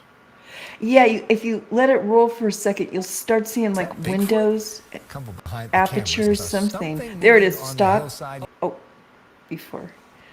It's like they don't give us much time, but yeah, there's Camera said there's they like saw a. something There you go. See it moving on the on the- right, Oh. bottom right. Bottom right. Right. Okay. Yeah, I'm kind of covering it up. Okay. Let me see. Just let, Hold on. yeah, let it roll for a second more, and you'll see it. Okay, let me move Ooh, you guys. maybe that's the little cave holes. Yeah, I'm thinking. Ooh. There you go. Oh, Is that a hold on. shadow or is that a little cave hole? Yeah, like you see those little dark holes, and they're so Okay. uniform. Those might Yeah. be shadows. I'm not sure. Might be shadows from the rock, but who knows? Those I think could it be. is. It's something solid. I'm pretty sure. Yeah, and even on the left corner, you can see something a little square. There you go. Yes, exactly. That's kind of And an it's odd got the square. same like black on the bottom. Yeah. That's an Could odd be a little rock, square. could- You know could what be that is? plant, but Good job. There Is you that go. Bigfoot? yeah, like there it's a little better. You can see that Ooh, it's kind yeah. of like got a Wow, look at that. cutout shape in it. That sure the heck is. And look at the ridge. It looks like it's uniform rows of Got like block. something like that. Like What's something that- block was there. What's that black up there? Is that a cave entrance? Ooh. Yeah, something very melty. good. Something melty. Cave. Look at that sucker. Interesting area that this creature is in. Couple behind the camera said they saw something moving on the hillside. You can see large, lumbering, whatever it wait a is, minute. walking, then crouching in the brush before blending in. The footage is grainy because, of course, it is, but has been viewed thousands of times online. The local forestry department says they're aware of the video, That is but interesting up don't there. have an answer The on what it mystery is. continues. So you're on a scenic train ride through southwest Colorado when suddenly you Nice see. tree. It's an elusive creature. Wait, is that?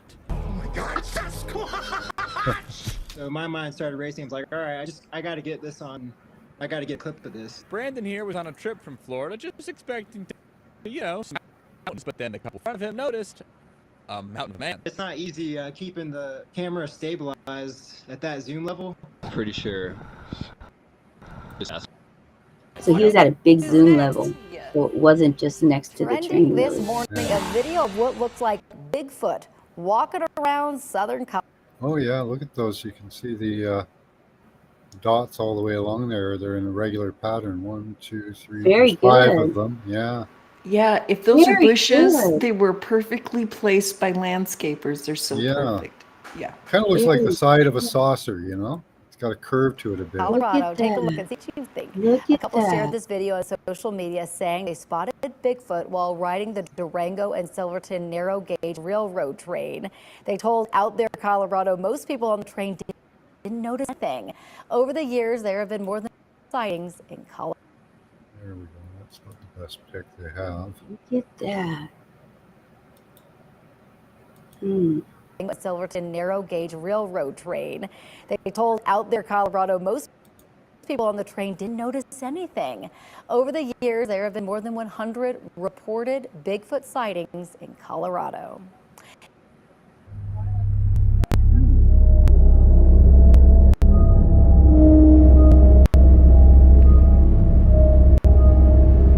The theremin kicks in.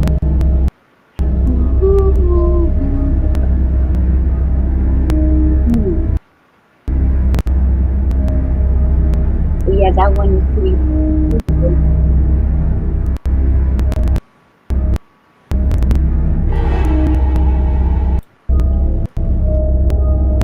Sightings in Colorado. Gauge railroad train. They Where did they get told that out close Colorado up? most people on the train that didn't close notice up? anything. Good point. I'm just saying, Danny. You got me. I have nothing else to say because my lawyer told me to stop. All we have to do is go to Colorado, take that train ride. Find out from The close up showed it could be a mouse. Trending I this don't know. thing, a video of what looks like Bigfoot walking around southern Colorado. Take a look and see what you think. A couple shared this video on social media saying they spotted while riding the Durango and Silverton narrow gauge railroad train. They told Out There Colorado most people on the train didn't notice anything. Over the years, there were more than Did he 100 adjust his reported crotch when he went Bigfoot sat sightings down? in Colorado.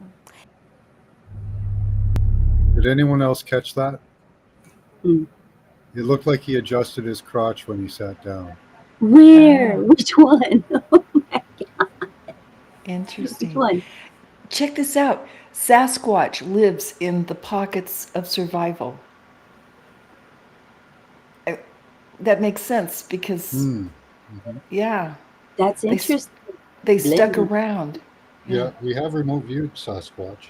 We, Yeah. we saw a lot of fences, like a lot of barriers, places we Ah. couldn't go. Hmm. It's like kind of like being in jail, you know. Oh, can't go that way. And there's probably more than we think, and they're just blending out there. They're not, they're so depicted with dark hair or whatever. Look at their, their light, whatever their surrounding is, like you said. Oh, Yeah. yeah, I'm sure there's a big variety of color, just like us. Exactly. That's exactly what it is. It's like everywhere. But watch that again. And can anyone tell me if it looks like he Now adjusted pay attention to his crotch, before he sat kids. down? In Colorado. Take a look and see what you think. A couple shared this video on social media saying they spotted Bigfoot while riding the Durango. Hold on, let me slow it down. Well, if he's Bigfoot, I mean, he's got big junk. Yeah, he's got a lot to move around there. Okay, let's turn off the sound. See? He puts his hand across over his junk. Well, I don't know if he's adjusting his junk to sit down or something. Or protecting it, making sure Kind of nothing's makes me going to. think it might be a suit, though. or did somebody, or is there something there right there that he's moving along? Maybe there's a bee. Maybe he's You don't want putting a bee something near down your or putting, like if they had their stash there or whatever, or whatever they're collecting. Or does he look like he has something in his hand at all? No, With a big shadow right there? No? no, Okay. Let's see. Keep no. walking. His hand's empty. You can see him. lift it Okay. up. And he turns See, around. He puts it looks down. at you. See, he does. He puts it Yes. over his junk. He did. He did, huh? But Just- what did he do like there? Is that just the way he walked? His hand just like flew like that, and the Oh. shadow made it look one way? I think it's a suit. Let's see. Hmm. Why? Why would anyone do that, right? Yeah. But that makes me think it's a suit because he grabbed his junk. Well, I mean, he could be protecting it It while look- he's sitting down. From what? Damn it. From what? Twigs. I don't know. I don't know. I'm just, From what? No, I don't know. I think it's a suit now because He there's no adjusted, reason yeah. unless. Yeah, there's no reason. Like if I were naked and I just sit down, there's nothing I need to move. It moves itself where it wants to be. The only reason I need to grab it and move it is if it's in clothes. Yeah. I have Yeah. to look at that better because he might just be. I don't know. Let's see. Okay, here There he he is. goes. It might just be the shadow making it look like that, though. Oh no, his arm clearly goes to his junk. Not too. Yep. There, right there. Yep. Yep, right there. See? Did you catch that? Yep. Interesting. You can see the Oh, with arm his go left right hand? over to the junk. Nope. With his Yeah, right hand? with his left hand. With yeah. his left hand. Boy, I'd really like to know the coordinates. And then of this after he place. brings up the right hand. See, grabs, Yep. sits down, and up comes. He uses the right hand to stabilize, and up it comes.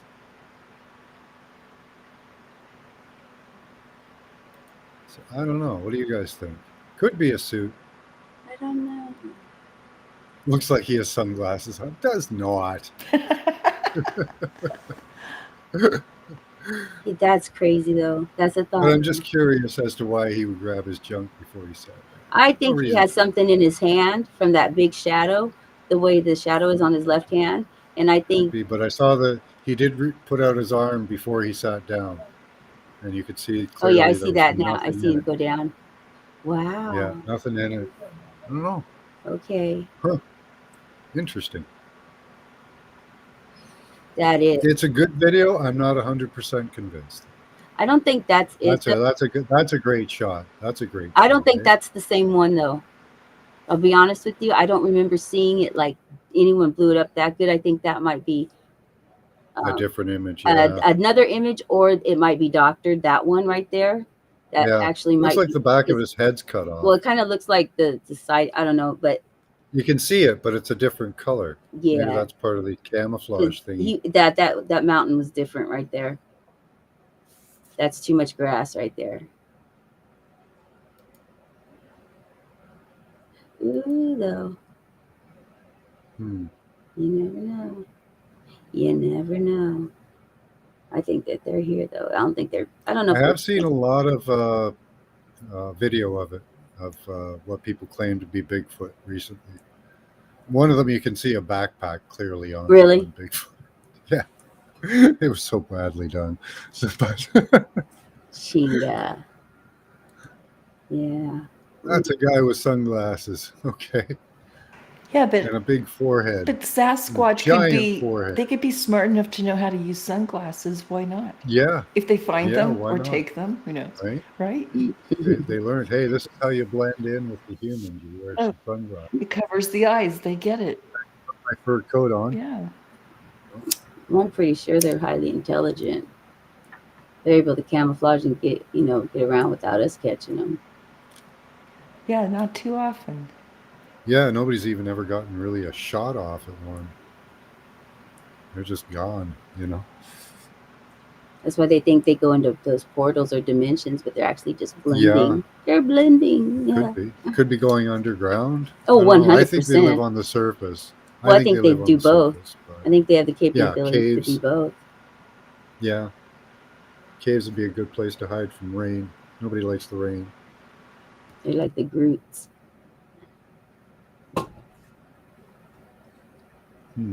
As far back as the Pharisees' secret order, many empires fell. Jenga came from the same door. Yeah, even in the Enuma Elish, there's a wild man from the forest. He was a hairy wild man, tamed by the woman. So, are they talking about Sasquatch when we used to interact with them and have, communion with them, I guess? What was his name? I can't remember his name, though. Had a good name. My goodness, though. Yep. So that's interesting. But yeah, I like that video. I don't know. I don't think that they're kidnapping any people they're missing in the national parks. I think that's something different. Yeah, I think that's harvesting. It's humans on humans. Yeah, a lot of that is creepers. Definitely. Yeah, That's why you got to. we did remote view that too. That's why you got to have a gun. You got to definitely have stuff. You can't be dumb about saving your life. You got to do it.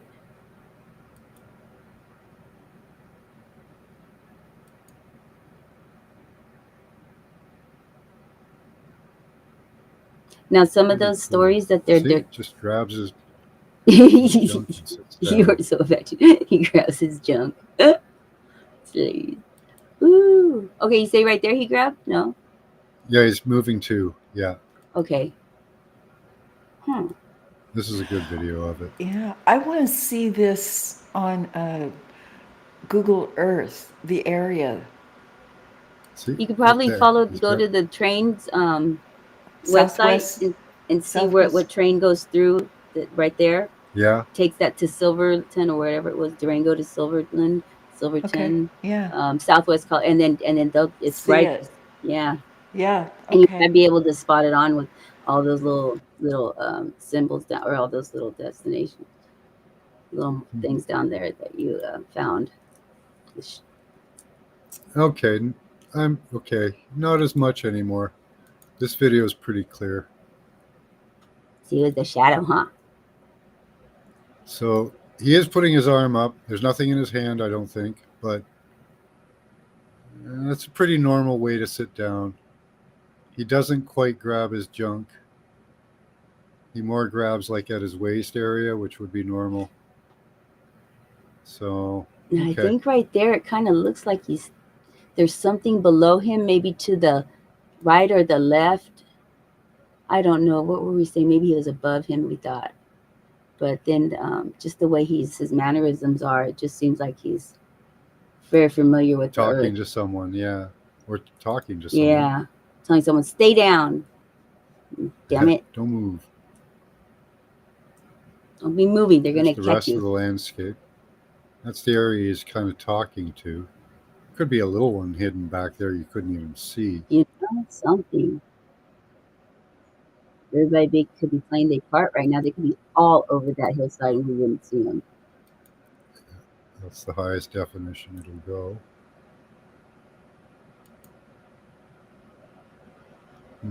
Really cool. Okay.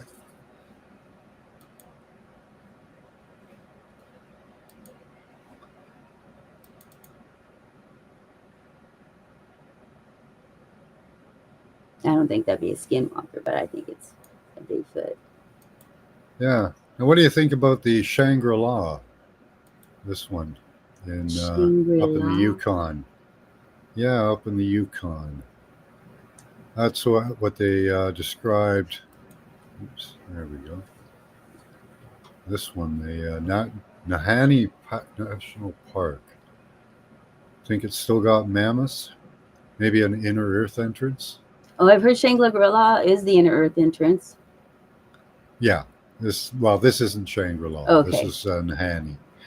This is called Nahanni National Park. Nahanni. Yeah. Has a lot of. They said that they found the reputation natives preceded the sent them. Nahanni, where they made contact with the world outside. Word spread among Canadian explorers that the people of the Nahanni Valley, if they were encountered at all, were highly aggressive towards outsiders, defending their land at all costs before retreating to the mountains. However, the historical record contradicts this superstition. Early settlers, including those from the famous Hudson's Bay Company, described the Nahanni as wary but hospitable to visitors, their tribe both intellectual and resourceful. Unfortunately, these interactions were relatively rare, and their final interaction with the outside world occurred in 1929. The same year, an influenza epidemic spread through the community, and the few tribe members who did were in other tribes. The Nahanni's reclusive nature and subsequent disappearance fostered an air of mystery about them. Rumors persisted that a matriarch led the tribe, a white queen of European descent, whose presence evokes images of the fairy queen presiding over her subjects. This likely originated in an account describing a fairy leader of the nonetheless speaks of the tribe's been over the years. Was it about the Nahanni or a curse? Explorers found that anyone overnighting in the ruins of Nahanni settlements contracted a highly infectious, mysterious illness themselves. In Dene legend, this might have been attributed to the Sonetaye, the most feared of all great spirits who inflict disease with the help Thank you, Seven Serpents. Enkidu. of demons who called the Nahanni Valley their home. The Sonetaye is far from the only dangerous entity. And the entire area is haunted. While some spirits were helpful, a great number were dangerous. Lesser powers inhabited every animal, plant, rock, and landmark of the valley, and were capable of inflicting great harm on anyone disturbing their environment. Countless Dene hunters walked into Nahanni never to return, victims of the land's bad medicine. Others found that the trails of the animals they tracked simply ended as if their quarry vanished into thin air, or were swallowed by the earth itself. Today, they believe that these spirits and the curses they created cling to the Nahanni Valley. Source of deaths and disappearances. One notable spirit dwells in the caves along the South Nahanni River.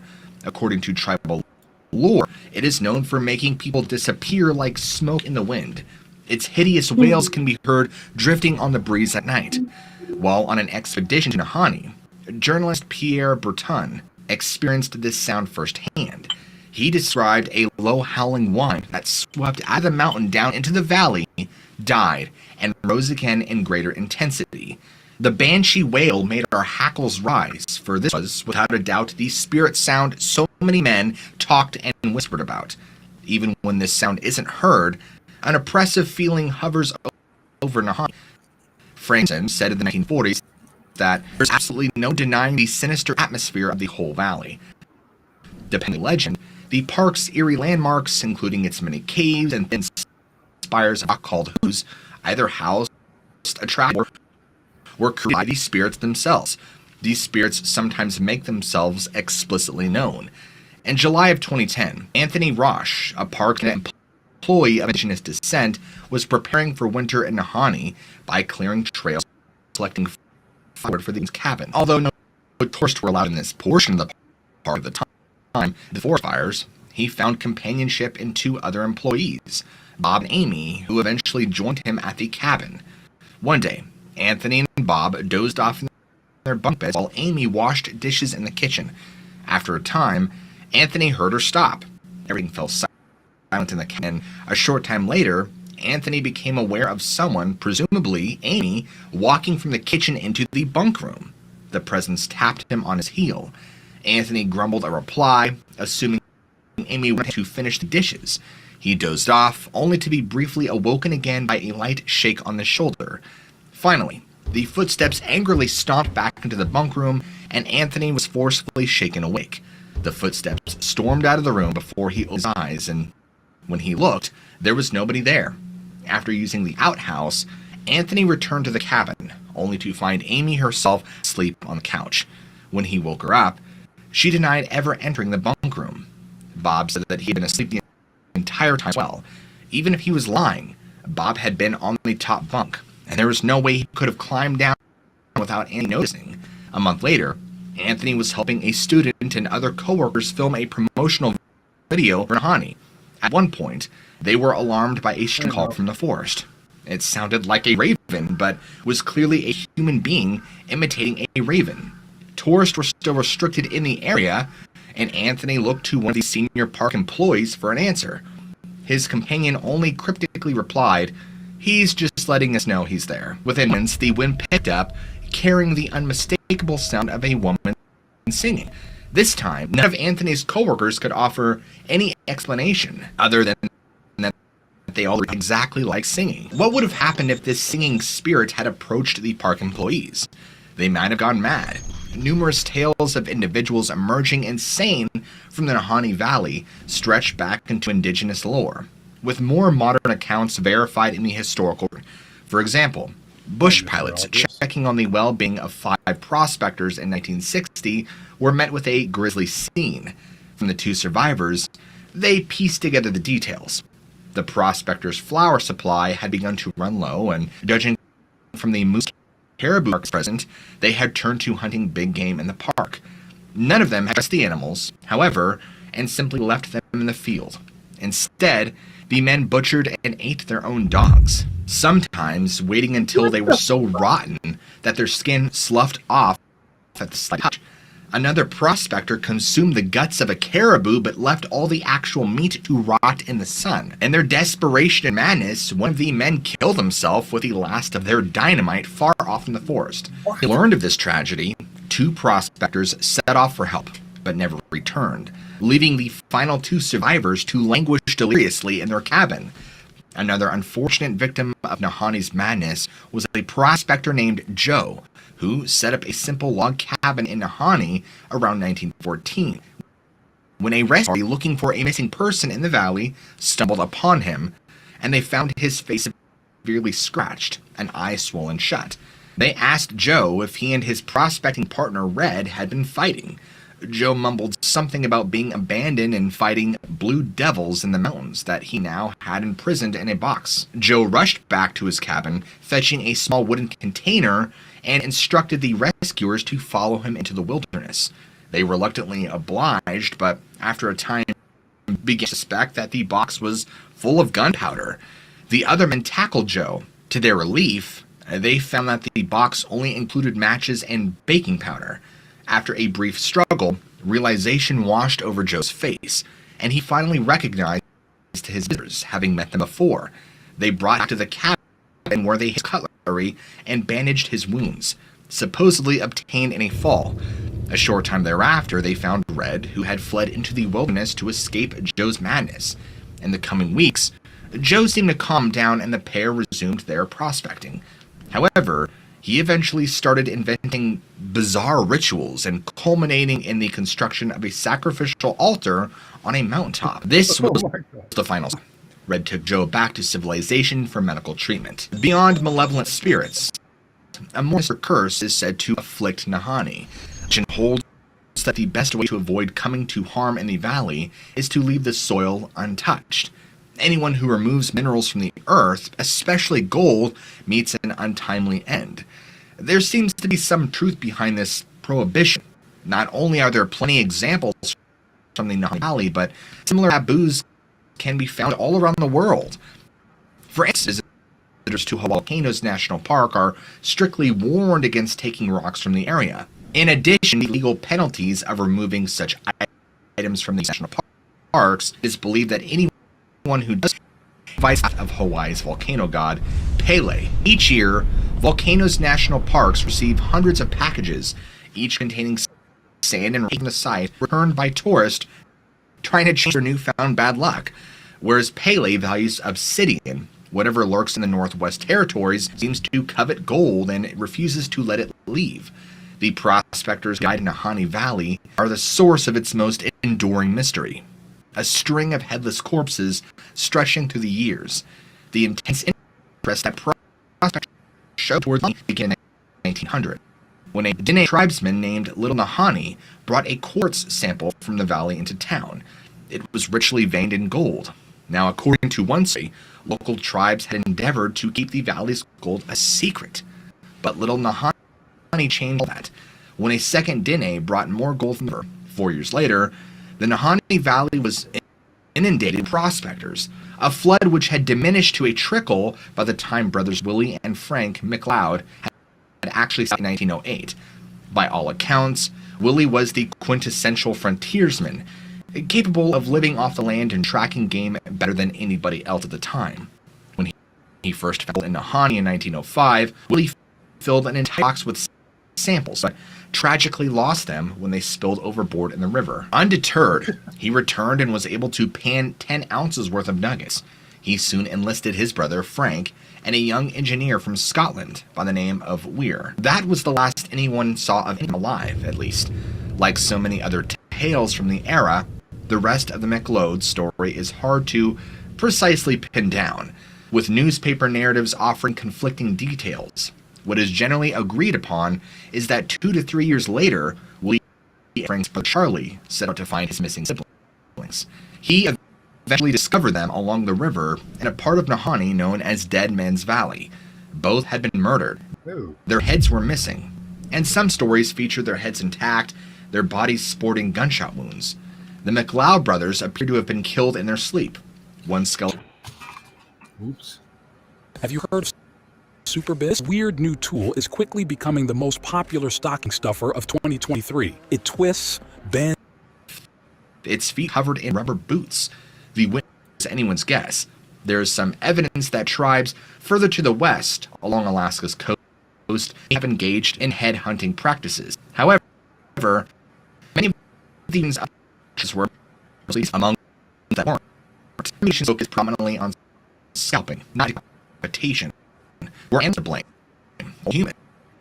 There's a difference and believes neither animal nor human earned the Headless Valley its nickname. Whenever discussing the Nahanni Valley, the specter of giants looms large. They are inseparably woven into the oldest legends of the place, evidenced by the Daicho Dine's impression of the Nahanni tribespeople as tall and murderous. These tales melded with the Dine stories about another tribe, the Naha, to the extent that many people think the Nahanni people around the Naha were one and the same. However, other tribes thought that the Naha were far more primitive than the Nahanni, literal holdovers from the Stone Age. What's more is that they are rarely described surviving into the modern era, whereas we have first-hand testimonies from encounters with the Nahanni tribe. One line of thinking holds that the Naha didn't go extinct, but instead migrated far to the south, encroaching into an area where they settled as the Navajo. Indeed, the Navajo tribe is believed to have relocated sometime in prehistory from northwestern Canada to the American Southwest. To make matters more confusing, the Nahanni tribe and the Naha further conflated with stories of gigantic headhunters called the Nakani. Now, according to Dene legend, the Nakani lurk just beyond the light of a campfire, leaving strange footprints in the forest and making ominous noises at night, throwing sticks and stones to torment their victims. Their eyes are red, their arms are muscular, and they are entirely covered in foul-smelling hair. Neither firearms nor blades can harm them. In the words of one author, they delighted in killing all things they can reach by cutting off their heads. The Dine lived in perpetual fear of the Nakani. One of the earliest settlers to speak of the Nakani was a missionary by the name of Emile Petito, who in 1876 wrote that the Dine live at times in continued terror of an imaginary enemy who pursues them without rest, who they believe to see everywhere, even though he doesn't exist at all. We all know what it sounds like. Bigfoot. These creatures be responsible for the gruesome deaths and mysterious disappearances that plague the park. Is there mention related to any other mysterious disappearances in any other of the national parks? Sightings of large hairy creatures, some identified as nothing.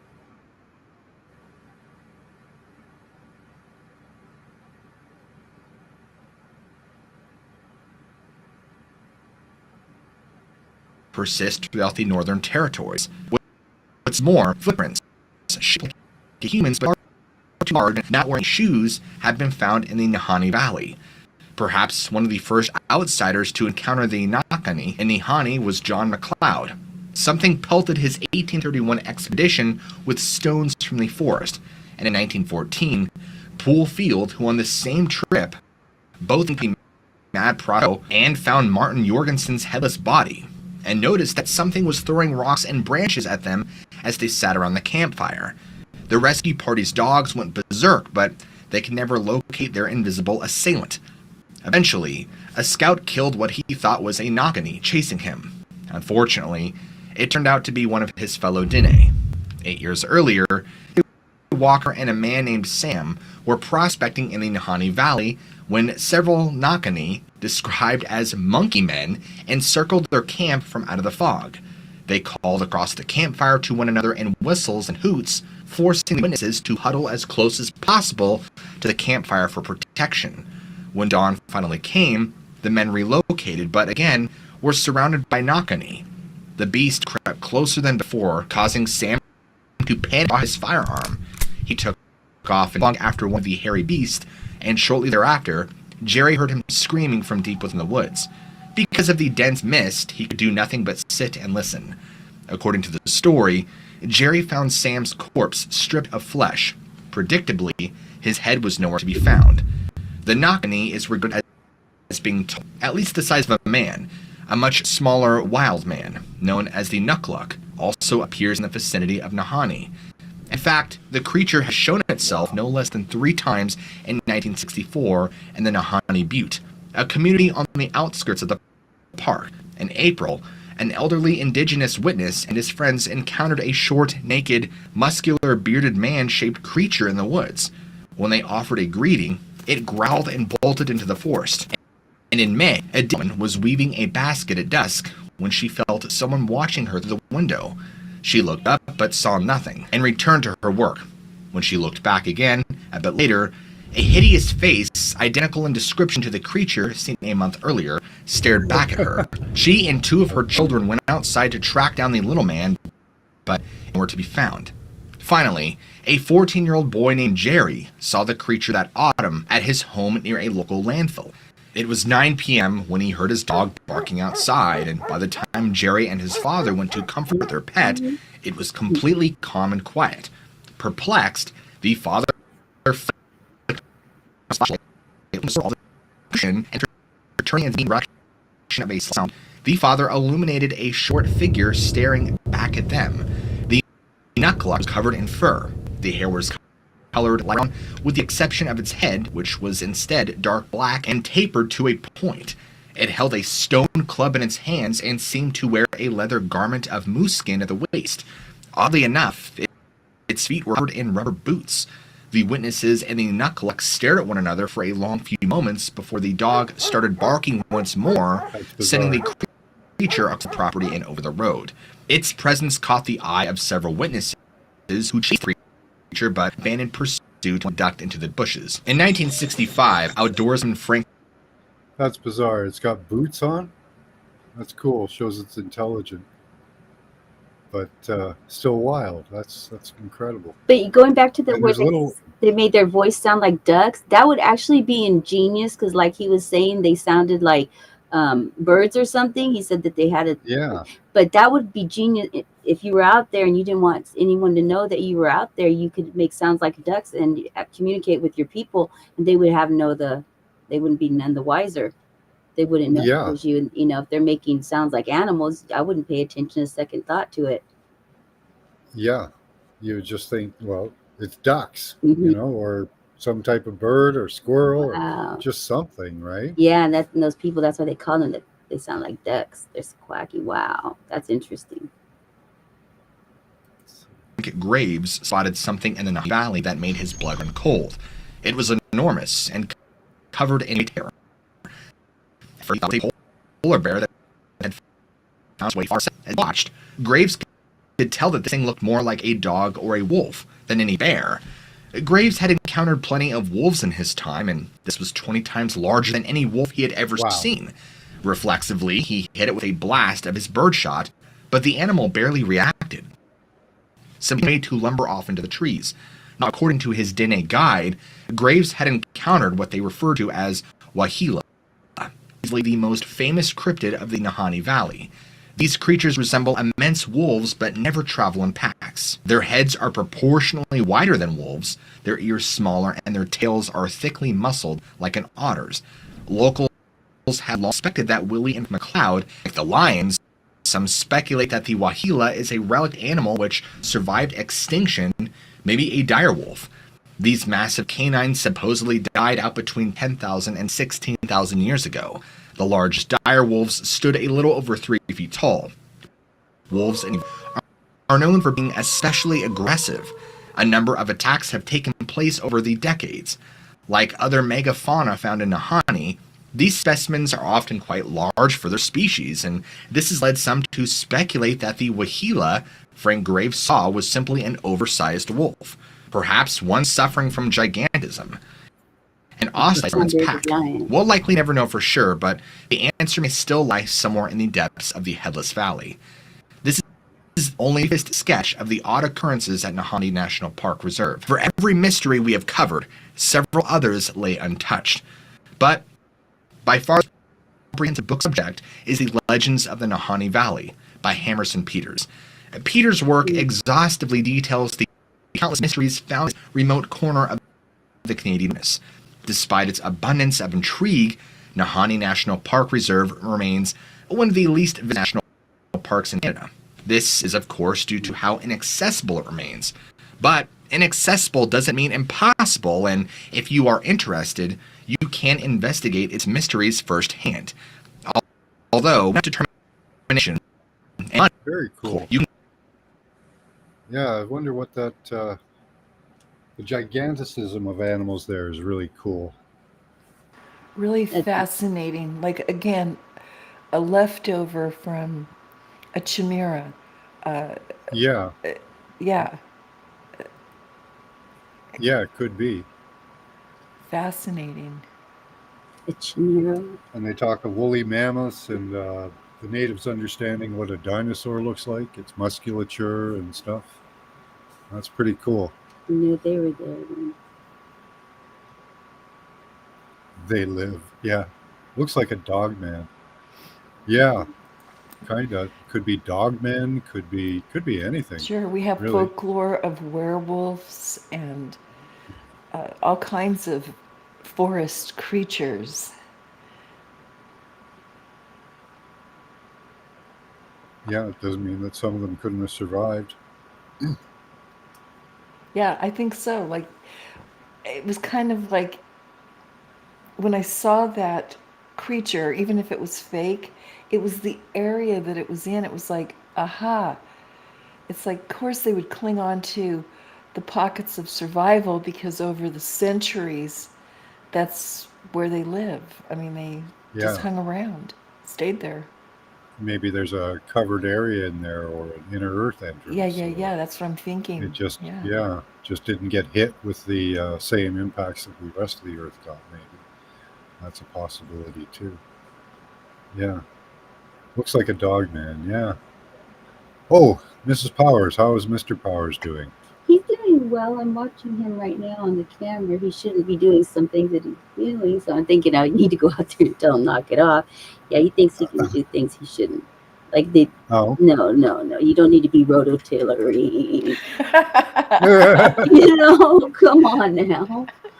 There's no need. It's unnecessary.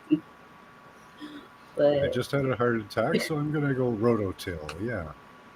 no, you should see him when he's trying to get on his motorcycle. Oh. That ain't happening. But anyways, I'm gonna go ahead and go, guys. I got things to do and I gotta get to work. So hopefully I can make class. Okay. Hopefully I Yeah, can make take class. care of them. Hopefully we'll see you. It was fun. Yes, definitely. You guys take it easy. Have a good day. Good night. I'll see you guys later. Best wishes. And get him. I tell you, it's unreal sometimes.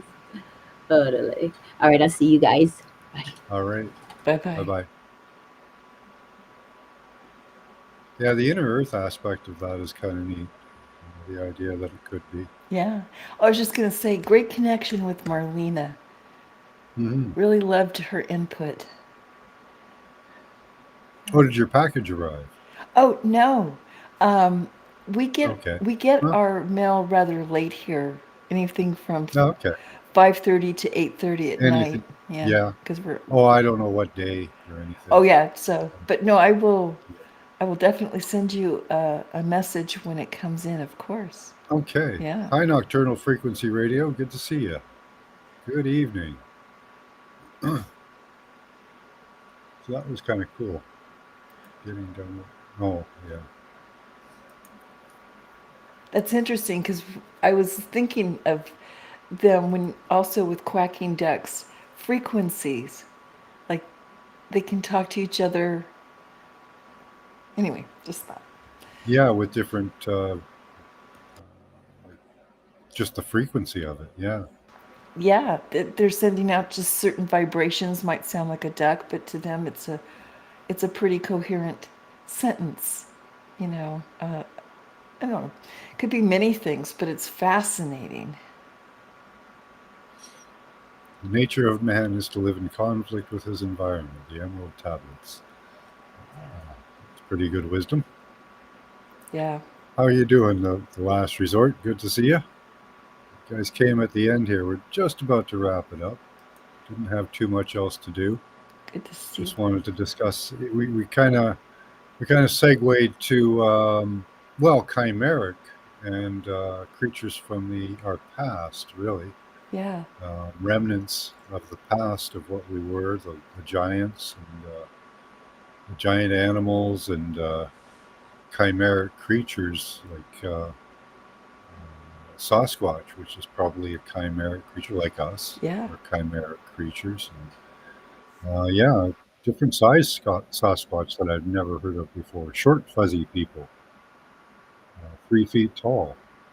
That's a new one. Usually the fuzzy people are like 6 or like 8 feet tall. Yeah. You know. Well, those would be like I mean, here again, folklore of leprechauns, Mm. you know, fairies. Could be children. They could be children They of the could. species. Yeah, they could be the little ones. Yeah. Okay. Thanks, The Last Resort, for popping in. I like that. That's good too. Oops. Yeah, this was great this afternoon. The scientific nature of man is to go out and do the best you can. Okay. Yeah.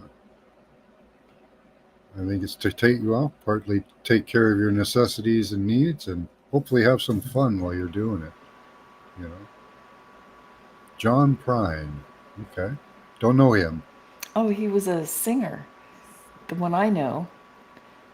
He was a folk rock singer in the 70s was his heyday. Oh, okay. Blues kind of too. Blues, folky blues. Yeah. At one point that was the philosophy, but I think we can all agree humanity has kind of wandered away from that.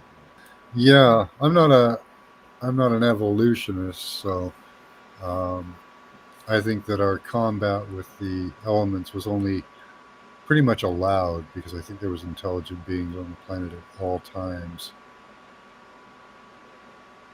But probably there were colonies, if you read some of the ancient texts, colonies of men living all over the planet, and the giants would come by and find colonies and eat as much as they could. That was how they survived, was by eating little people. I don't know why they chose us, but seems like there was other things around at the time, but I suppose that was the reason for the flood, because they consumed everything.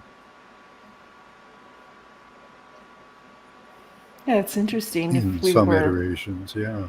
we were on somebody's diet, Yeah. because humans. I mean, we'd like to them. We'd just like be eating, Cornish game hen. Oh, Looks yeah. good, but there's not a lot of meat. Yeah, little popsicles. Little popsicles. You know? The legs are the best. That's about it. Little people grandma used to talk about them when she talked about Norse mythology. Okay. Right on. Yeah, that's what I'm saying. I think a lot of this myths and folklore at one point was actually a little bit of history. I These things agree. actually happened and these things actually existed. And slowly but surely they either died off or we killed them off. Yeah. That's why I like going back to Ovid, Hesiod, that write about what the ancient Egyptians wrote. Their history of man seems to be about the truest I've seen, and we came along at a different point. We were one of the newer creations. There was creatures and beings and gods here like us. They look like us, kind of, from the beginning. So I don't know. It's a really wild world. Yes, it is. And it changes all. That's the one thing, given that remains the same is change. It always changes. That's consistent. Yeah. Yep. And we're just I think we're just like a long-standing TV series. Been around for a while. Who knows if we got many more seasons? But Yeah. yeah, we'll find out. Well, there's the smallening that's happened. I wonder if we'll get any smaller. I wonder if we'll be wandering around like little 8-inch people at one point. That would be God's humor. Every time he wipes us out, he brings us back a little smaller. Yeah. And this is pretty soon you're going to be so small, you better catch on. Yeah. So we go through a cataclysm. We come back and we're 8 inches tall. So all He all just keeps the whittling us. apartments that are left and buildings and that are like 20 times too big. So Right. Well, they're mountains to us. yeah, yeah. Think about it. And they all melted, right? Yeah. Yeah, it's all over again. Nothing Could new have under been, the yeah. sun. Just a little smaller. Yeah. Yeah. I wonder if we have another cataclysm, if that could happen. That'd be funny. We give birth to these children and they're all like you know, little mini children. The ant people. Yeah. Then we'd be the giants at that time. Yeah. We would become the giants. Oh, that is funny. We'd have to build little villages for them and stuff. Little machinery so they can make stuff. That's right, Gallagher, right? Yeah, mini-me's, right? But we wouldn't eat them this time. That's the one thing I hope that we could promise is we wouldn't use them as a food source. Yeah, just think Cornish game hen. Not worth it. Yeah. They're awfully bony anyway, you know. Not a lot of meat on us. No. All right, I think that's a good point. Yeah, I think so too. Hey, it's All been right. so fun. Thanks Thank you, for Max coming up. Vision. Yeah, I'll catch you soon. All right, much love to you all. Thanks for coming. This was an Peace. interesting stream. Hope it filled your afternoon with some fun. Have a good time. Good night. Bye-bye.